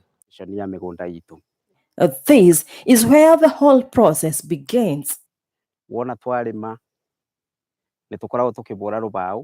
When we farm, we use our bulls to plow until July. Till July, it's when we start thinking of what seed to plant, either the BW variety or Pishori. After tilling the ground and waiting from April to July for the soil to regain its tenacity, planting takes course. So during the 7th month, we come and prepare nurseries because we start planting in the 8th month from date 1 to 9 for those who plant late. After rice has been transplanted into the farm, it takes 3.5 months. So if you count those days, they are 90 plus 15, which becomes 105 days. That rice is fully grown for harvest. After rice is done growing, you can harvest through people or tractors. The purpose is to harvest. Those tractors make work easier because they harvest in a short duration, which afterwards is taken up and put inside sacks. We then take it home for drying because when beating, the farm is usually hard. Even when sown, rice has its own oil. You bask it out till it gets moisture from 14, put it in a sack and sow it. There are companies that buy, like the cereals board, but most of the time, they buy when they are late. Most of the people that we sell to are local women who buy to go and mill. The rice that we harvest is husky and is called paddy. Afterwards, the women take the rice to the mill, of which the husks are removed. What we get from it is bran, so that the rice is left clean, which is what we sell in the market.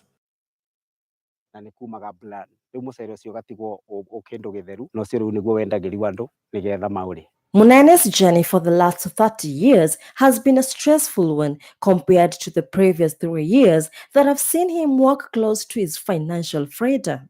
Kenya Organic Finest Aromas Limited, KOFAR, has played a big part in most which Munene This happens soil education. There are seen many embrace the technology by use of organic and natural farm inputs, thus reversing the damage caused by industrial fertilizers over the years. God helped me and I found my luck. I met a friend of mine called Peter who told me he farms using organic inputs. So I asked him how the organic inputs work. He went and introduced me to Kofa. He told me the fertilizer is good and it would repair my soil, so I won't have to use the chemical fertilizer again. I believed him because he told me he has used that fertilizer. I was afraid at first since I had not used it before. Kofa taught me how to use their inputs and I became one of their farmers. I used to farm using the industrial fertilizer. When I had well harvested using the chemical one, I would get 25 sacks, and I believe the outcome should be so. But when I found using the organic fertilizer from Kofa, using very little of it, the harvest I got was 29 sacks, the second 29 and 3/4 bags. I saw that I had increased my yields by 4 sacks and fell in love with the company. I stuck by it and even tell my fellow farmers to adopt the system. The price of Kofa fertilizers is low compared to the high yields.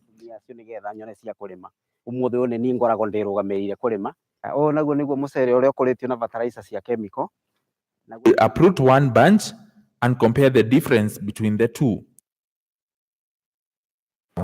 These are the bunches by Kofa. We see that the roots are longer and tend to go deeper into the soil, but the roots of the chemical one are short. Even when I take back the organic one into the soil, it will still grow like the rest.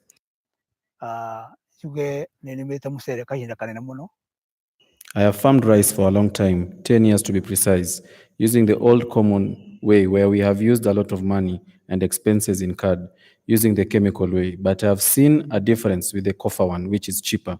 It removes acidity in the soil. I will definitely use it in the next season.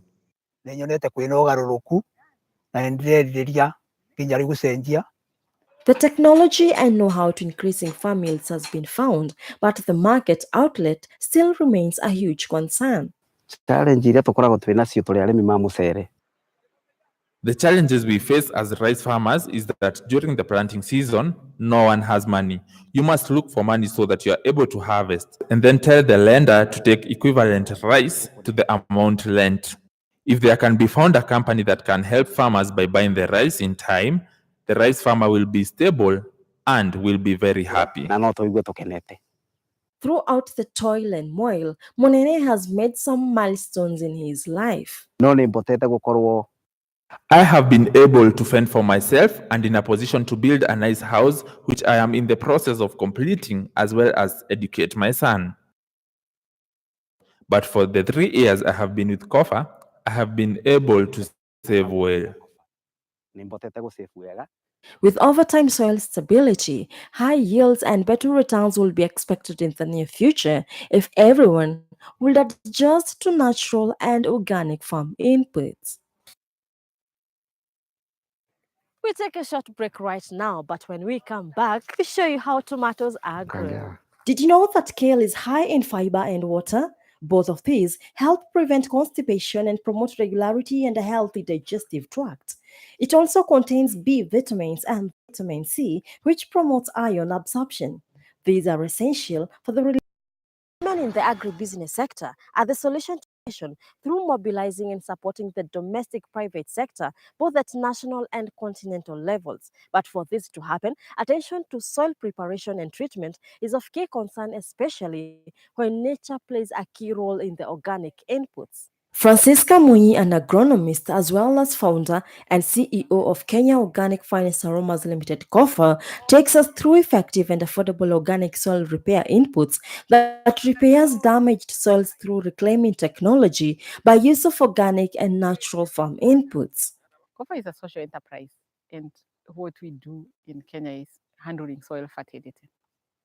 What we noticed some years back is so many of the farmers are losing so much yield due to soil fertility, an area which many farmers are not aware. When they're talking about losing on crops or yields, they bring the seeds, they bring fertilizer, they will bring the rain. Nobody talks much about the state of their soil. A few are aware on analyzing their soils, but they don't even know how to interpret their results. What does COFA exactly do? COFA produces products that rectify soil acidity, boosts moisture retention, and balances the pH, literally handling soil fertility. The whole essence of COFA is to increase yields for the farmers. So even when somebody has a very small farm, 1 acre, have an acre, whatever crop they put in, they harvest to its maximum production. COFA's products are K-Tiba, also known as Reclaim, which is an all-natural broad-spectrum oil stimulant designed to eliminate the negative effects of continuous use of chemical inputs. Organic fertilizer, which is fortified in order to meet crop-specific nutrition demands. Nano, which combines the properties necessary for this is a product which is essential for organic and conventional farmers, which provides all seed types with a kickstart, reducing the germination period and producing an even and uniform germination. Raise carbohydrate levels within a plant, thus raising the crop growth levels and netting higher production rates. What exactly? First, what really many of the soils are lacking, organic matter, the humus. Something that helps the soil structure with holding moisture. So we created a compost and we fortified it in a way that that compost, when you put it in the soil, you don't have to hunt for so much manure, animal manure. This super fortified compost gives you all the humus and all the organic matter that you need for your soil. That's the first. We also came up with a condition. Find the farmer planted maize, but it's looking yellow. He planted rice, but it's looking yellowish. And he added so much fertilizer. It's still in the soil, but it's locked up. It's not available. So we make sure that it is available. The last product that we give them is for boosting microorganisms and enzymes in the soil. Soil has to be alive. So why is it for the microorganisms to be there? To handle diseases. If you literally boost the microbial levels in soils, the crop doesn't suffer diseases that farmers. At times you find a tomato farmer whose entire crop got spoiled. All potatoes, they just rot.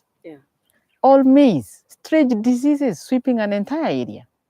So all of it is if you boost the beneficial microorganisms and enzymes in soil, all those diseases won't be there. So the crop grows in a very beautiful environment. Soil fertility is very important for any farmer who really want yields and who wants to grow crops in an economical manner without using so much chemicals in the farms. Okay, great. So maybe you can talk to us about the challenges that you faced so far. One of the major challenges was so many farmers did not connect their low yields with soil fertility. So teaching them a new concept that they have to feed soil the same way they feed the crop, or they have to take care of soil the same way they take care of their crop, was a whole new thing. So many of them had to learn a new concept that soil needs to be maintained and it needs to be healthy. That was hard. The people trained farmers, it wasn't easy. That was the biggest hindrance. The second one was for working with the government bodies to do research. It's expensive to do research on products in Kenya. So even if you are Kenyan and you are an SME and you're bringing in new products for farmers in Kenya, there's a whole big process which takes years and costs you have to have enough money. So research work is very important. After we finished the research, it was good. And we had doctors and agronomists and professors supporting our work and scientists. But affording to do that, I wouldn't say we've got a market for them. I would say rice, coffee, tomatoes, French beans, every one of them had a market already. What they were looking for is good quality for their existing market. If it's coffee, they wanted more yields of high quality that the exporters needed. So you find a farmer who was doing 1 ton or 2 tons of French bean. He's now doing 8 of quality beans that the market and sweet smelling rice. So we didn't get a market for them, but we got a market for our products with the farmers who had issues with acidity, bacteria wilt, nematodes, and very low yields. So yeah, that's what I would say about market. But if we get a special buyer, we already have the farmers who are growing different variety of crops. So whatever somebody wants, we just connect them with the farmers. And I must commend the work that COFA has been doing, or rather has done so far. Are there growth opportunities, or rather, where do we see you in the near future? we have over 8 million farmers, small-scale farmers who are suffering. So many of them who are not even breaking even in their farms. All because the yields are very low. So if any farmers have issues with rotting potatoes, very low yields in coffee, very low yields in vegetables and fruits. So the market is big. Where COFA will be in a few more years is if we can even be able to take care of 400,000 acres. That's enough for us to just be a voice that we repair soils in Kenya for many farmers. And we're not just there for small-scale farmers, even large-scale farmers who have issues with soil fertility, who cannot use animal manure because of application systems, they can use our compost. It's easy to apply. And they can maintain their soils in a healthy state, increase the organic matter, the humus. So the market is huge in Kenya Road. When we finish Kenya, then we can think of in 5 years or more the border. There. Thank you so much. It was nice having you, and thank you so much for what you are doing already in Kenya, and we do wish you all the very best. It is thanks to nature for giving us an equatorial climate that allows suitability of a wide array of crops on the same land. Our next story, we feature an organic farmer planting an organic tomato. Well, this is all about organic farming. Let's explore that story. From the nursery to the farm, tomatoes thrive best with warm, well-drained soil. This in Mwea is an added advantage as the countryside is naturally sunny. Dominic Mothike, a rice and tomato farmer, barely rests as he has to tend to his tomatoes. Let's say it's 4 years as a tomato farmer. I used the disc to prepare the nursery. I waited for distance from each other by 5 steps according to the perimeter of your farm. I sprayed the first water on the farm using organic conditioner that treats the soil. Before the fertilizer, organic input of tomato. One is to have a water pump machine and pipes. Without these, you are not able to farm. From where I pump my water from, I have joined together 150 pipes to supply water in my farm. When the tomato gets to the clinging stage, you tie the rope using a thread. We prefer putting posts and longer sticks because the tomato might grow tall.